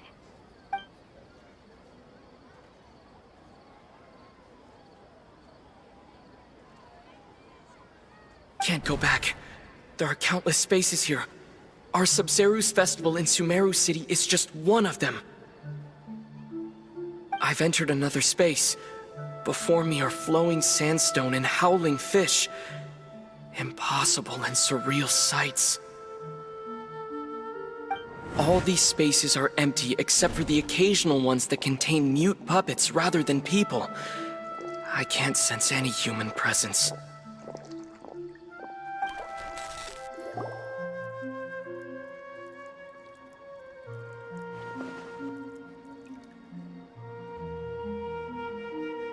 That's one heck of an info dump. It sounds like you left the Sumeru city space when you set foot outside of the walls. But everything looked completely normal when Paimon was looking out from the inside. That's unbelievable. And if we take your word for it, the other spaces all had very weird contents. There's another part here.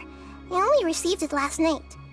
These spaces have been disappearing one after the other, absorbed by something like a sun in the sky. And now, even the final space has also disappeared. Behind me, a lot of spaces just appeared again from thin air. I get it now! Those spaces are actually...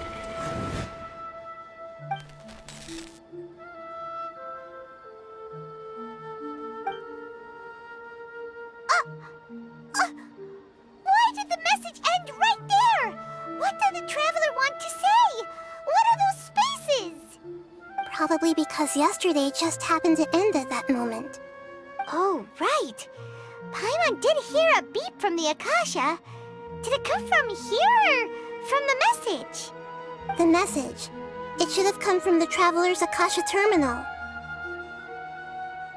After the beep, Traveler said even the final spaces also disappeared. Traveler, what do you think that final space could have been? All the bizarre spaces I saw outside the city had one thing in common: a lack of human presence. My impression is that each day in this samsara only ends at the sound of that beep from the Akasha.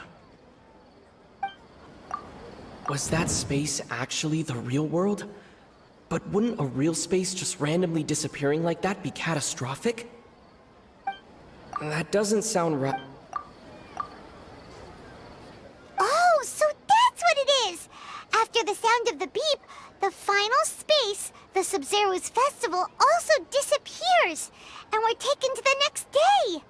Later on, Traveler also mentioned a bunch of new spaces materializing behind them. Do lots of new spaces appear every day? Paimon's head is spinning. Just what are these spaces anyhow? Well, consider this. For all the horrors of the Archon War, at its heart, it was just a game where a bunch of gods fought over 7 seats. So no matter how strange or spooky things may look on the surface, maybe all they point to in the end is a small and simple secret. Wow, the Archon War, huh? That's an analogy and a half.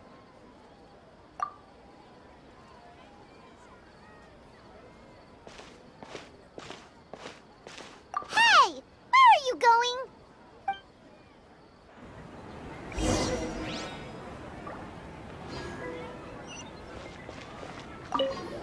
Well, consider this.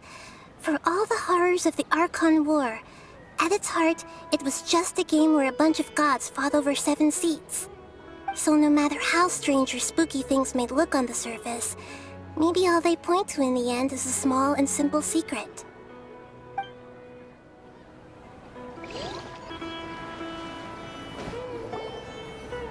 Do you want some alone time to think?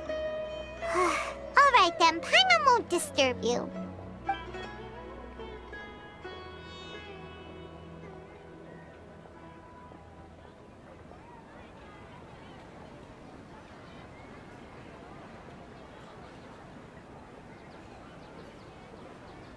The dance of Sabzeruz is about to begin. I'm going to go watch it. Okay. Why don't you go ahead, Dunyarzad? We still have some other stuff to do first. Okay then. See you later. Have you figured it out yet, Traveler? Time is ticking away. Awesome! What is it? Paimon wants to know. Oh, wait, no. Let's meet up with Nahida first. You can tell us both together. This time, we're gonna get to the truth. You're back! I've been waiting forever for you two. Judging by the looks on your faces, are you ready to take your Sabzeruz exam and graduate from the festival? Okay, first off, have you discovered the hidden truth? People in Sumeru don't dream. What a strange phenomenon.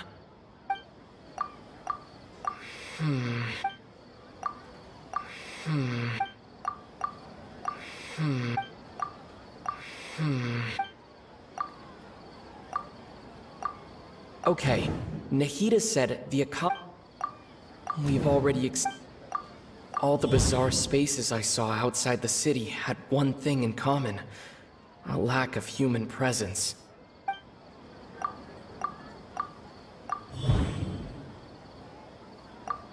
Those spaces remind me of dreams. Like the one I had in the Avidia Forest. Except these have no sign of human presence. We are all in a dream.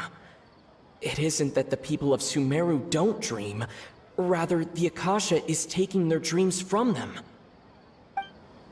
People in Sumeru think they don't dream. But the truth is, the Akasha steals their dreams without them knowing it. And those spaces with no human presence are stolen dreams without their host. That would explain why they sounded so weird when he was trying to describe them. Huh. So people in Sumeru do dream after all. In fact, we're all in one big dream together right now. Correct answer. Now, how did you conclude that the Akasha is capable of this? It is the manifestation of the God of Wisdom's power. The Akasha relies on the power of a gnosis to operate. It compiles the wisdom of the entire populace. And it grants knowledge to the people. That doesn't sound... Oh, okay. Those dream-controlling creatures in the forest also get their power from the Dendro Archon, right? That would explain why the Akasha has the ability to control people's dreams, too. But is stealing everyone's dreams really how the Akasha compiles their wisdom? Isn't there anything more to it than that? Dreams are fantastical, complex, and full of imagination. People's brains are the most active when they're dreaming. In other words, dreams are rich bundles of human wisdom. So in other words, The complete opposite of how Hypatia understood it. Paimon remembers her saying that the sages think dreams are foolish delusions, and the fact that no one dreams is a blessing from Greater Lord Rukkhadevata. So it was all a dirty trick? The real story is that the sages from the Academia are using the Akasha to steal people's dreams for their own use, huh? Oh? By the sounds of it, you understand the current situation pretty well. So then, what about the samsara?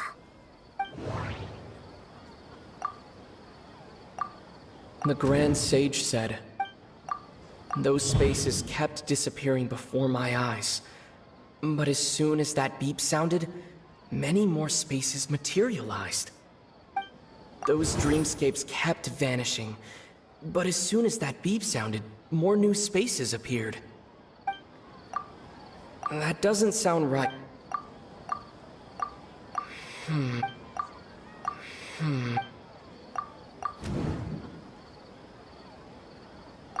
Correct.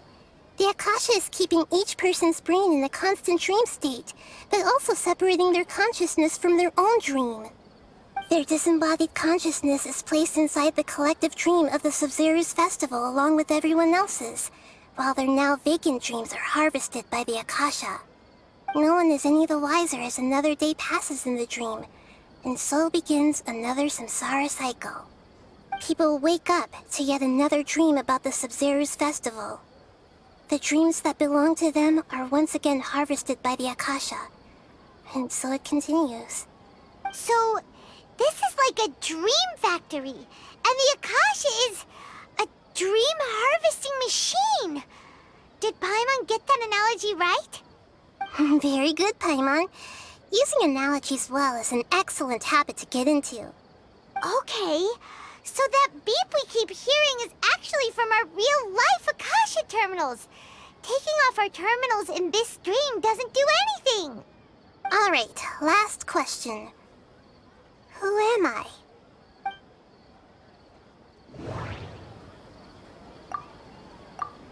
Now that I think about it, wasn't illusions hinting at the sage's deception of Sumeru's people? Now that I think about it, they say that alchemical divination is the Dendro Archon's divine revelation. So then, if Nahida has referred to herself as the moon... So you noticed. I thought that one would be the hardest question. That's why I put it last. That wasn't hard at all. Even Paimon guessed that. Everything about you is different. We just didn't want to expose you is all. Now that you mention it, Nahida, you've been hinting to us since the very beginning. It's funny. Thinking back to when we were asking all over the place for info about Lesser Lord Kusanali, Paimon didn't expect to meet you like this. Yes, those can wait until we're back in real life. On the other hand, I'd be happy to answer any more questions you have about here and now. You asked me this question before. My answer was, it would literally blow your minds. Now that you know this is all a dream, this answer should hopefully make more sense. Have you heard the saying, don't wake a sleepwalker? Likewise, if someone suddenly had told you all this instead of you learning it on your own, your notion of reality and dream would be thrown into irreversible confusion. I couldn't expose you to that kind of risk. That's why I could only give you very subtle hints and some suggestions. Long story short, I'm really sorry I had to keep you guessing. Firstly, this dream we're in is completely based on reality. People have already experienced this Sabzeruz Festival, so it would be very difficult for them to find anything that strikes them as surreal. Secondly, you're probably wondering why people don't have any memories from earlier samsara, right? That's because people don't remember their dreams most of the time anyway. And in any case, their actual dreams are being taken away from them by the Akasha. So whenever they wake up in this dream of the Sabzeruz Festival, they don't remember anything from their previous identical dream.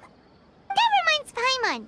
Traveler had a dream when we were in the Avidia Forest, but couldn't see what it was about after waking up. Is that an example of what you mean? Yes.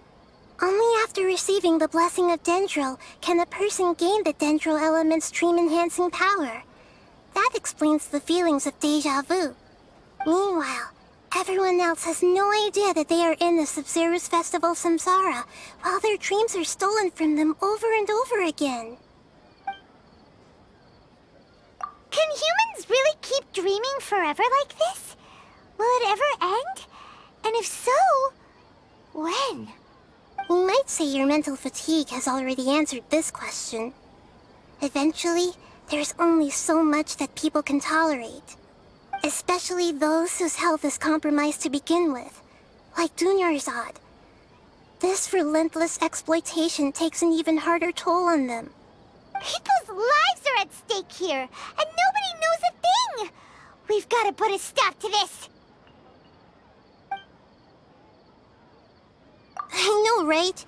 Why did they have to base this dream on my birthday? Could it really just be a coincidence? Even you don't know the reason?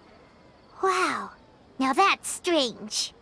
The Academia sages are determined to harvest lots of dreams in a short time, no matter the cost. They have to be up to no good. Unfortunately, I don't know anything about it. Traveler, do you have any information?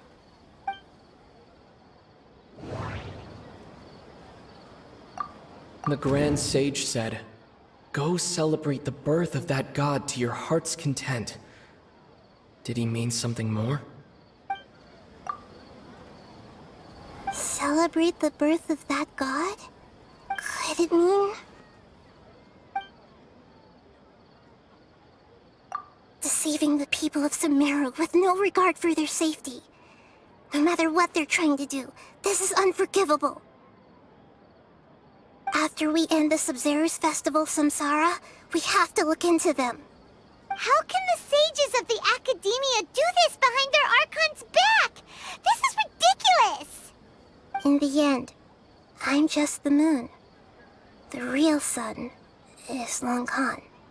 A sun and a moon? Nahida's talking in riddles again.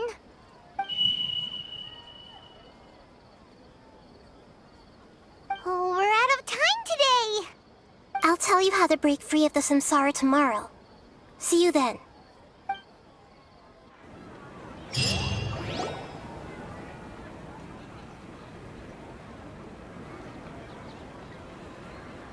Good morning, Nahida. Wait. Now that Paimon remembers everything, should we instead say good morning, Lesser Lord Kusanali? Hey! What's wrong, Nahida? You don't look too good. I'm afraid that what you're thinking right now is correct. Did Dunyarzad already disappear? No way! Are we too late? The real Dunyarzad's consciousness has indeed disappeared. It can no longer endure the constant dream harvesting. Paimon can't believe it. Wait, so what about that other Dunyarzad? Just what is she? Is she also going to disappear? She's actually something like a puppet, but not completely. The real Dunyarzad's consciousness could no longer keep playing her role in this dream.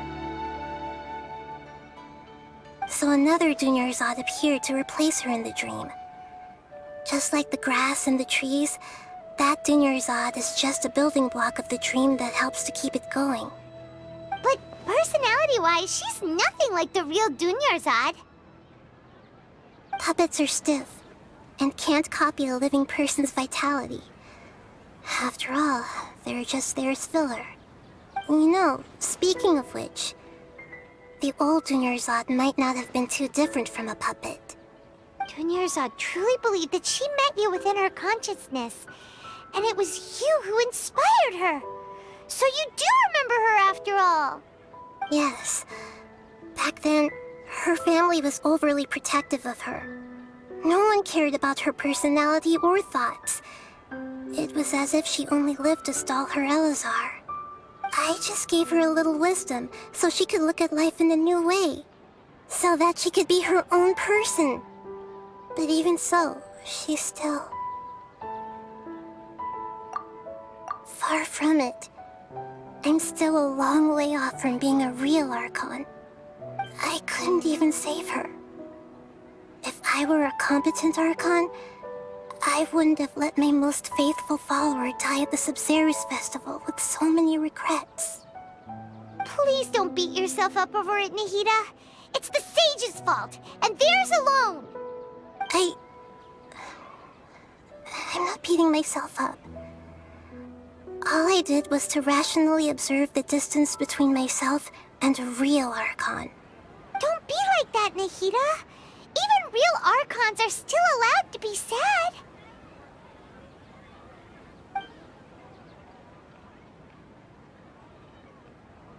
To prevent more tragedies like this, we must end the samsara as soon as possible. Great, but how do we do that? Although the Sabzeruz Festival dream is under the Akasha's control, only humans can dream. Even the Akasha is unable to create them. That means this dream belongs to a host who created it.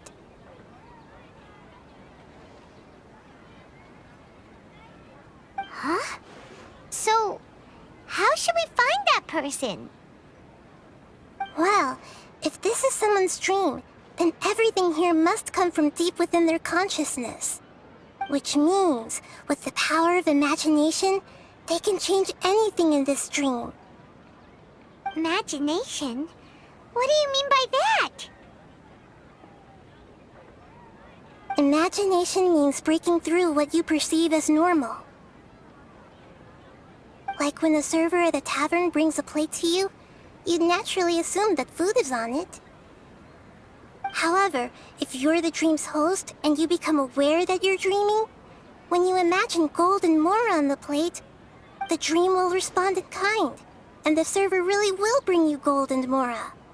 But right now, our host is unaware that this is a dream. No matter how many times they're served, it will always be food. Find some way to make that person realize that they're dreaming. Usually, once that happens, the person will wake up and the dream samsara will be broken. How are we going to find them, though? If it could be anyone, it'd be like looking for a needle in a haystack. And even if we did find them, how are we supposed to make them realize they're dreaming? After all, like you said, don't wake a sleepwalker. It's extremely difficult, yes.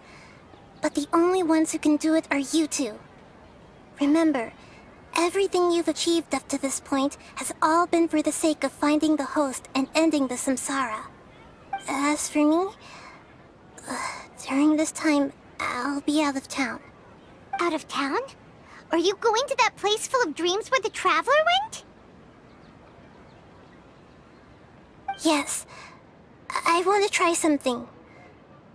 There must still be a small wisp of possibility. Hurry and go. Dreams are supposed to be fantastical, romantic, and full of pleasant surprises. Unnecessary things like this samsara need to end. Paimon's still a little upset that we've come this far only for Dunyarzad to... She was such a good person, with such a simple wish. But fate was against her. Yeah, saving Dunyarzad is what kept us going this whole time. But we mustn't lose hope, Traveler. Dunyarzad would definitely want to see us save everyone else. So let's break the samsara for her sake. Paimon's wondering, do you think the sages would get one of their own to be the host of this stream?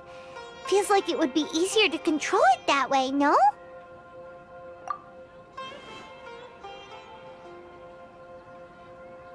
Huh. That's true. Plus, the sages probably weren't counting on there being other factors beyond their control, like Nahida and us. So, who do you think the host of the dream is? Oh, that would make sense! Ferris, the Knight of Flowers, is a symbol of the whole Sabzeruz Festival, right? pretty core character. Let's go ask him some questions, shall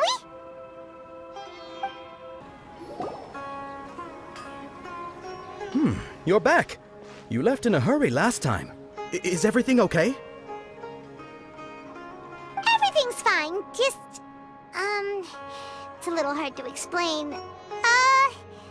Would you mind taking part in a little experiment with us? An experiment? That came out of nowhere. I'm listening, though. What do you need me to do? Could you make a wish? You want me to make a wish? Is that a new Sabzeruz Festival tradition or something? Less questions, more wishing! Okay. My wish. Okay. I'm a little nervous saying this out loud, but I want Miss Dunyarzad to be happy. Oh. I noticed earlier that she looked a bit down, and she wasn't really talking to anyone. She just doesn't seem like herself. She's always so gentle and kind, and all the kids love her. I've also wondered if the reason she asked me to be Fairest Knight of Flowers is because I'm special to her, or something. So, you have a crush on Dunyarzad? Oh, is it that obvious? After what I just said, I guess it is. When she placed the hat of the Knight of Flowers onto my head, she said to me, "I want everyone to have a happy Sabzeruz Festival." What she didn't realize was that I'm not that interested in how everyone else feels. In that moment, I just wanted to be her Knight of Flowers for the rest of my life. 50 years, 100 years, I'll serve her till the end of time. Okay, yeah, that was a bit much. Felt like the right moment to get it off my chest, but that was pretty embarrassing. Okay, I'm ready to make my wish. I would like Miss Dunyarzad to appear in front of me right now with a smile on her face. Here goes. Please come true. I'm gonna open my eyes. Oh, you're... What? Faki? Sorry, but only one portion of Yalda candies per person. Back home you go. Nice try, you two. Anyway, never mind. I don't need to see her appear right in front of me. As long as she's happy. Guess he isn't the host of this stream after all. Should have expected it wouldn't be this easy.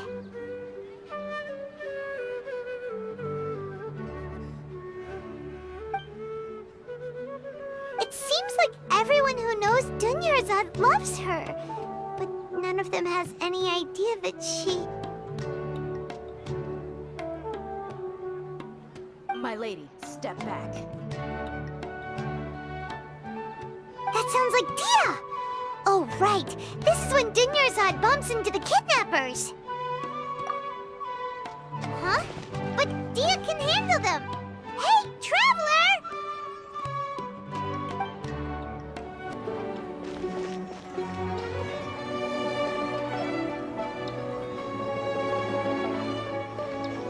Oh, it's you. Great timing. Please take... Hey, this is my job. The homie Yanni's pay me, not you. You... fine, alright. Knock yourself out. Why are you so worked up anyway? It's not like I don't trust your fighting skills. Anyway, watch yourself.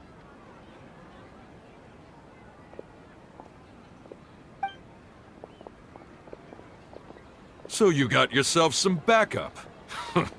Suit yourself. You're going down! Feeling Scatter! today. Hold the line! Incoming! Hey!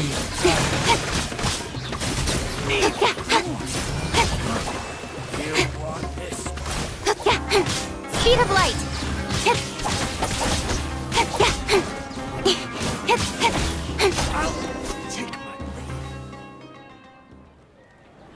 Traveler, were you just taking your anger out on those guys? You and Nahida both. Dunyarzad wouldn't want to see you two like this. Oh, and speaking of her, Paimon just remembered something. Remember how during the first Sabzeruz Festival, before the Samsara started, we came here with Dunyarzad because she wanted to pick something up? She said it was because she had forgotten something. Okay, so Paimon's memory is working so far. Anyway, Paimon also remembers that she is staying somewhere around here. She pointed it out to us the night before the Sabzeruz Festival. Yeah, even if it's only a tiny clue, it'll probably still help us more than this needle in a haystack search.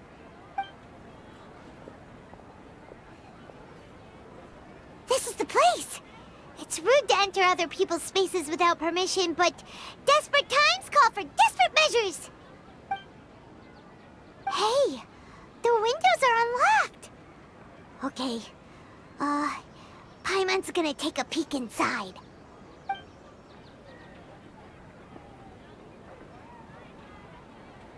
This was only a temporary residence, so there was pretty much nothing inside except this book on the table.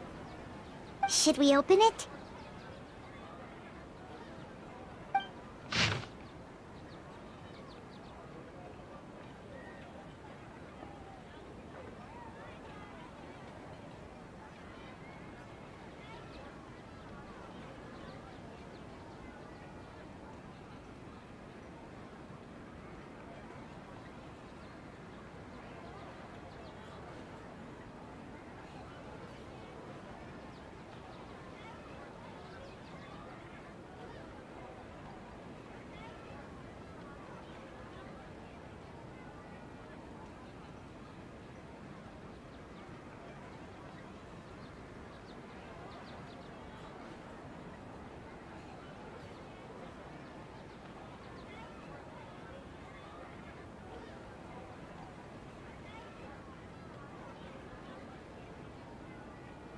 Wow. Dunyarzad wrote all of this. Sounds like she was always thinking of us even while we were away. Even though she was also busy preparing for the Sabzeruz Festival and had all her health problems to worry about. She must have wanted to give this to us as a gift on the day of the Sabzeruz Festival, right? If we hadn't found this book, we never would have known. But now that we know, we can't even thank her. Hey! Where are you off to now?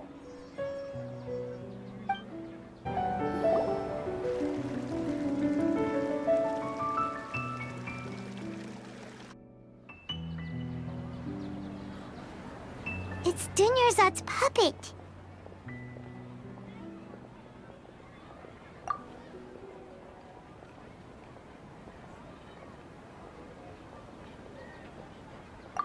Traveler? You must be exhausted.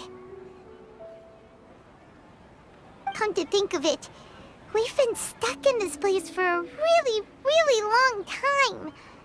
Heck, even the last time we were chatting happily with Dunyarzad feels like an eternity ago.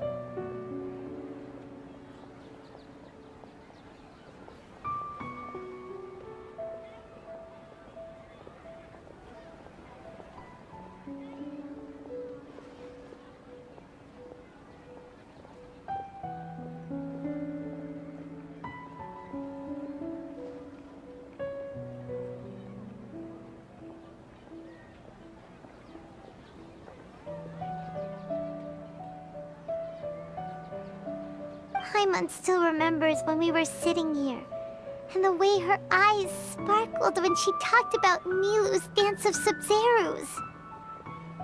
There will always be frustrations in life, but I know that the point of living is not to leave behind any regrets.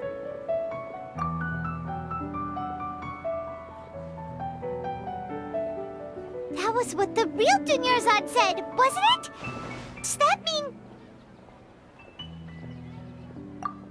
Yes, Traveler. What is it? Oh, so she's still just a puppet. But just now, how come... What? Where are we going this time?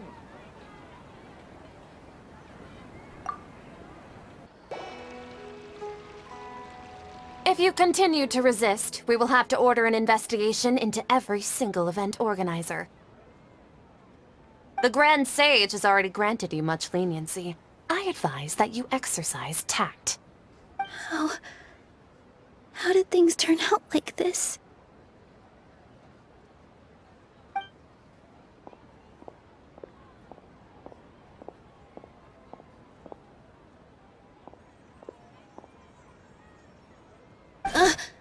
Traveler?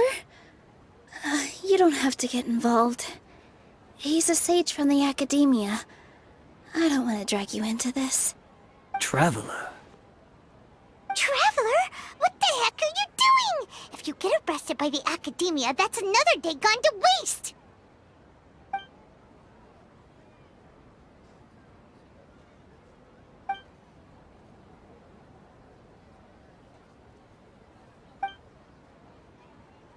Wait, they're not reacting. Have they been scared stiff? Oh, of course! If this is the Sage's plan, they wouldn't put themselves through this. So they're just substitutes. What is this? What happened to the Grand Sage and his entourage?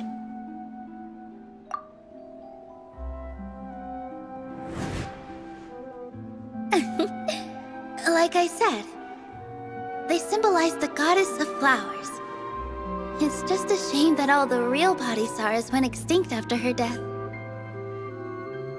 Yes. The Greater Lord brought forth new Padisaras in memory of the goddess of flowers. But she ultimately could never truly replicate that beautiful shade of purple.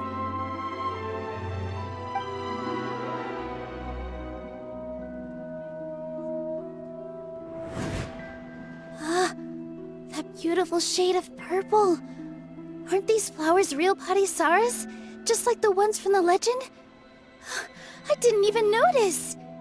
Tanyarzad, did you find these? But didn't you just say all the real flowers went extinct after the goddess of flowers passed away? So, how? Yeah. What's going on here? Huh? You guys are acting weird. But okay, I'll try.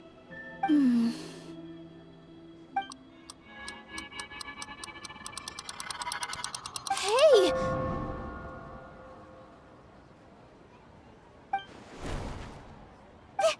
They disappeared! So Nilu's the host! What a surprise! Purple Padisaras don't exist in the real world anymore. But in Nilu's subconscious, they can appear as decorations on the stage. It's just like the example Nahida told us. People assume there will be food on a plate, and Nilu assumed there would be real Padisaras in the flower pots. So when you saw the flowers, you instantly knew it was Nilu? But if we want to end the samsara, we need the host to become aware that they're dreaming. How should we make Nilu realize that? Am I dreaming? Huh? So I'm right. Is this Lesser Lord Kusanali responding to our celebration of the Sabzeruz Festival? Wrong guess, but you aren't completely wrong either. The point is, what made you think this is a dream? As far as you know, people in Sumeru don't dream, right? Yeah, but have you heard the tale of the first sage? To prevent a calamity, he went on a journey to find the Dendro Archon. Ooh, sounds familiar. Tanyarzad told us a story like that when we first arrived in Sumeru City. So it was about the first sage, huh? Yep, but in the part you heard, he hadn't become the first sage yet. There's more to the story. His piety and wisdom were acknowledged by the Dendro Archon, and she finally gave her blessing to him. All kinds of spectacular scenes appeared in front of the first sage, as if all the knowledge in the world was being painted onto a canvas right before him. He was captivated. After who knows how long, he mastered all the knowledge he could comprehend. Afterward, he said to the Dendro Archon, "I miss my parents, my wife, and my children. I've been away from home for far too long. They must be worried." The Dendro Archon smiled. The next second, the sage found himself lying in his bed, as if he had just woken up from a dream. His wife, lying next to him, said, "You're off to search for the Dendro Archon today, aren't you? Have a safe journey, my love." In the end, the first sage took care of many disasters in Sumeru City, and founded the Academia. What a happy ending. So, the first sage was dreaming ever since the beginning of the story? He never went on his journey? Yes, but his faith and determination were conveyed to the Dendro Archon, so she blessed him in the form of a dream. Paimon understands where you're coming from now. That's a really interesting connection. But we really gotta wake up soon, like the sage in the story! I see. Well, it just so happens that today's Sabzeruz Festival is almost over too.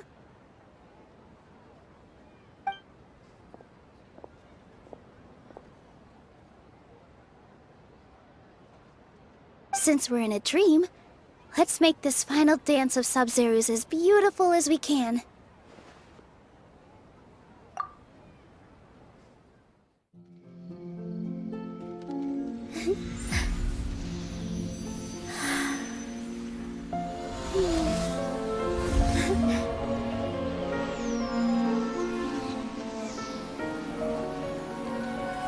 The wait is over, everyone.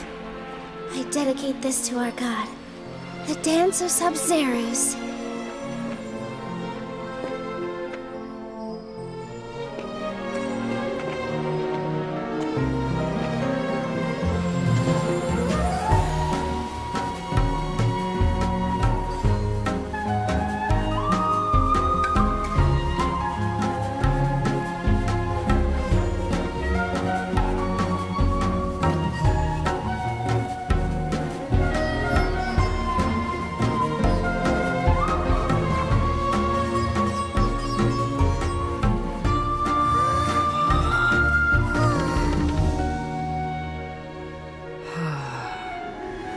I'd be lying if I said I had no regrets. I would have loved to see Milu's dance.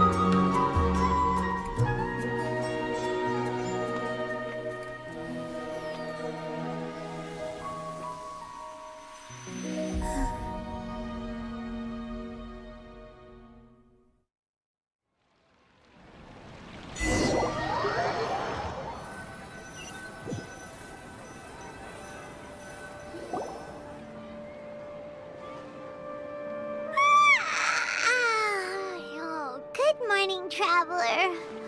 Oh, Paimon feels like she's been asleep for the longest time. Paimon's head feels super heavy. Did we oversleep? Do you even remember going to sleep last night? Paimon thinks it was after the Sabzeruz Festival. The Sabzeruz Festival! Have we finally escaped from the Sabzeruz Samsara? Quick! Take off your Akasha terminal!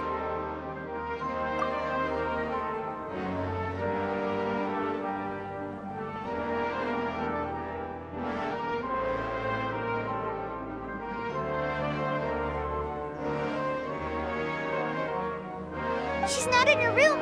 What happened? Huh? What usual spot?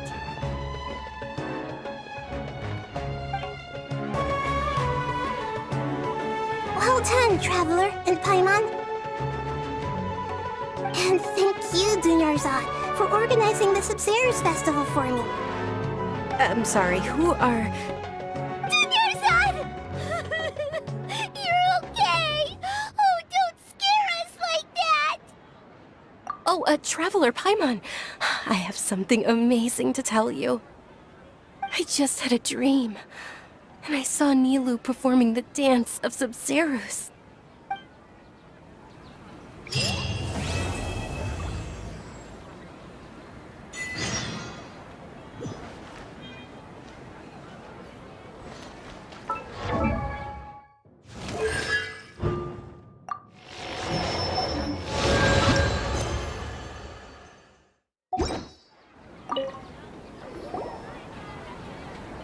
You're actually Nahida, aren't you? Paimon felt like Catherine was acting weird when we met at the Sabzeruz Festival. And... Dunyarzad, did you save her? It's a really long story. We shouldn't disturb her. Her consciousness is still weakened. Let's chat somewhere else. How about by the Traveler's favorite bench?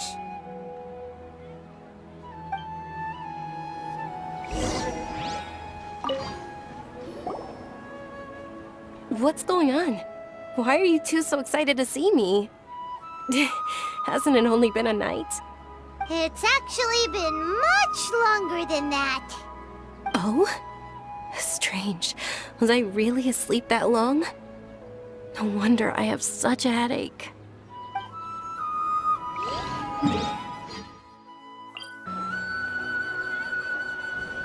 Let's talk about Dunyarzad first. It's such a relief that she's all right. After we parted on the last day of the Sabzeruz Festival, I left the city and saw what the Traveler had described.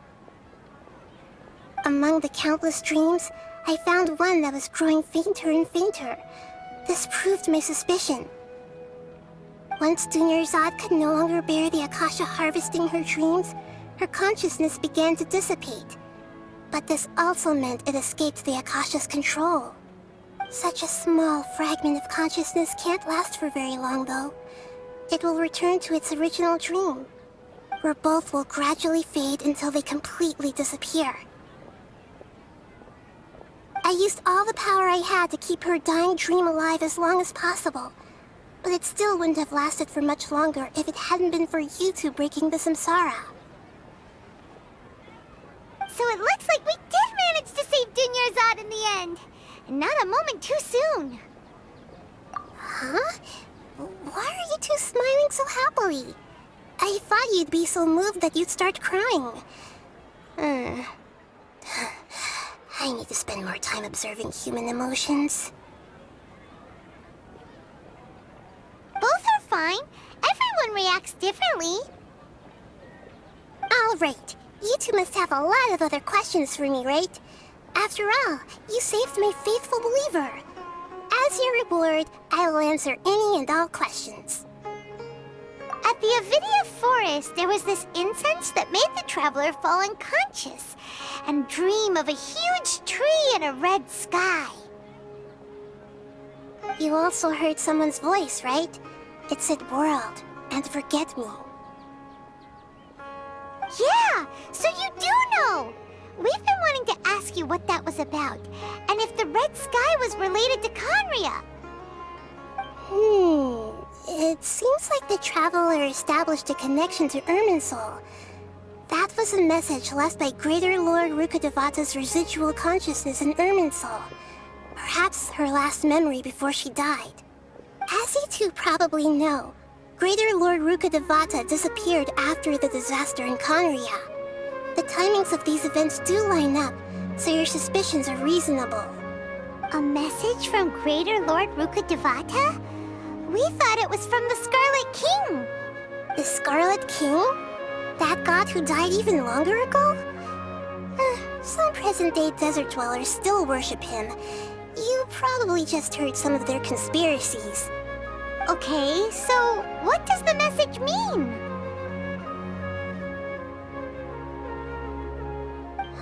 I still haven't managed to decipher it. Even the Akasha isn't currently capable of doing that. Greater Lord Rukkhadevata's residual consciousness in Irminsul seems to be contaminated with something that has a very dangerous aura to it. Many devoted scholars go mad as soon as they connect their consciousness. I've warned the Academia about this many times, but people still keep falling victim to it. But I believe this is the key to saving Irminsul. That's why I've kept trying to decipher it. So the tree in the vision was Irminsul? Oh, Tainari also said that Irminsul is sick! Is it because of the contaminated consciousness? But even if you can't figure out what that vision was all about, it seems like our search for you was all in vain. The Traveler wasn't affected after coming in contact with that consciousness. I've never seen anyone like that. With you here, we may have a chance at deciphering it. No, we must decipher its secrets. I've already eliminated all other factors that might affect Irminsul. This is the only one left. This puzzle has life and death at stake. It could determine Irminsul's fate, as well as Tevat's. To be accurate, I'm using the Akasha as a medium to occupy Catherine's consciousness. How did you do that? Poor Catherine. Does this mean you can also occupy other people's consciousnesses? Theoretically, I can enter anyone's mind as long as they're wearing their Akasha terminal. The Akasha is the legacy of Greater Lord Rukkhadevata. As Lesser Lord Kusanali and the first Akasha terminal, my consciousness has always been linked to the Akasha. I've always respected my people's free will, so I've never actually occupied their consciousness. When necessary, I just borrow this bionic Snezhnayan puppet. Hold on. Did we just learn some deep, dark secret? So Catherine is... No wonder Paimon felt something was off about her. What about your own body? Why do you need to borrow other people's? Don't you live in the sanctuary of Surasthana? That story begins a long time ago. After Greater Lord Rukkhadevata disappeared, the sages found my newly born self and took me back to Sumeru. At that time, I was young and weak. The sages kept me in the sanctuary of Surasthana, ostensibly for the sake of protecting me. But I've hardly heard from them since. However, I do understand that they had hoped to find Greater Lord Rukkhadevata instead of me, a symbol of her passing. So, the sages basically put their new Archon under house arrest? How dare they! Why don't you teach them a lesson, Nahida? In some ways, they aren't wrong. Greater Lord Rukkhadevata was omniscient and omnipotent. Even after her death, the Akasha is still empowering this nation. And I'm still really far away from being able to call myself the God of Wisdom. Moreover, the Academia is also more proficient at governing this country. My existence has little meaning. Yeah, you got a lot of believers. Just look at the Sabzeruz Festival. Everyone who showed up truly loves you. Thank you for the kind words. But I honestly don't need physical freedom as long as I can connect my consciousness to the Akasha. Trying to find a way to save Irminsul is my life's mission and top priority. I will work on that, and try to live up to being a deity in the meantime. Every once in a while, I will also take up the duties of the God of Wisdom and enlighten a lost soul here and there. Doing all that should be enough. There's never been any big problems with the Academia's governance of Sumeru. This is the first time I've seen them step out of line. I wonder what caused them to go down this path, and what they hope to achieve. Even though the city's residents haven't noticed anything strange, If the Traveler hadn't broken the Sabzeruz Samsara, the situation could have become dire. I tried to do some investigating in the Akasha, but I couldn't find anything suspicious. And all the people of interest seem to purposely avoid wearing their Akasha terminals. I think they're deliberately trying to hide something. Oh, that reminds Paimon. In Gandharvaville, there was a sage who had invited Tainari to join some kind of project. Could it be related? Regardless, I need to first investigate the sage's motives, make things right, and punish them if needed. But I'll have to be discreet, or they'll see me coming. You mean how the Akasha stops you from having dreams? Yeah, it's been such a long time. No one's noticed something's up? It's not that no one noticed.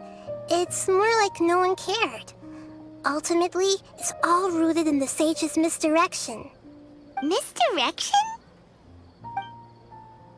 The sage has convinced everyone to believe that being unable to dream is a sign of rationality and wisdom. Not dreaming is a badge of honor in Sumeru. Even if the truth is that their dreams are being reaped by the Akasha.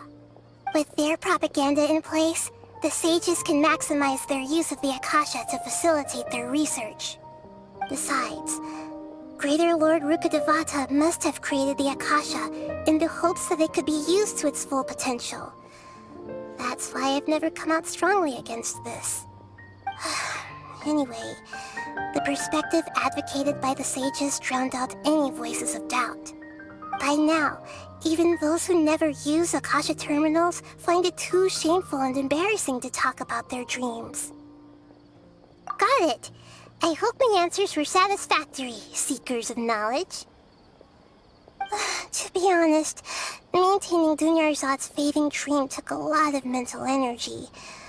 I think I may need to rest for a while.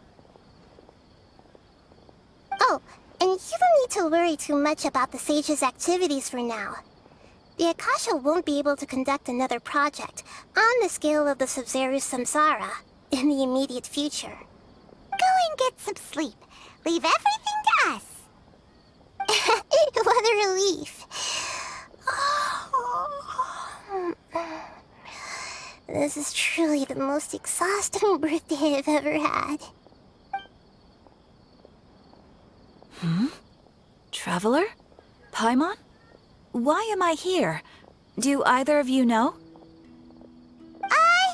Maybe you were sleepwalking. You know you can't wake up a sleepwalker. We happened to walk by, so we thought we'd wait for you to wake up. I see. Huh. I should visit my maintenance personnel sometime. Oh, I'm fine. I better go. Thank you.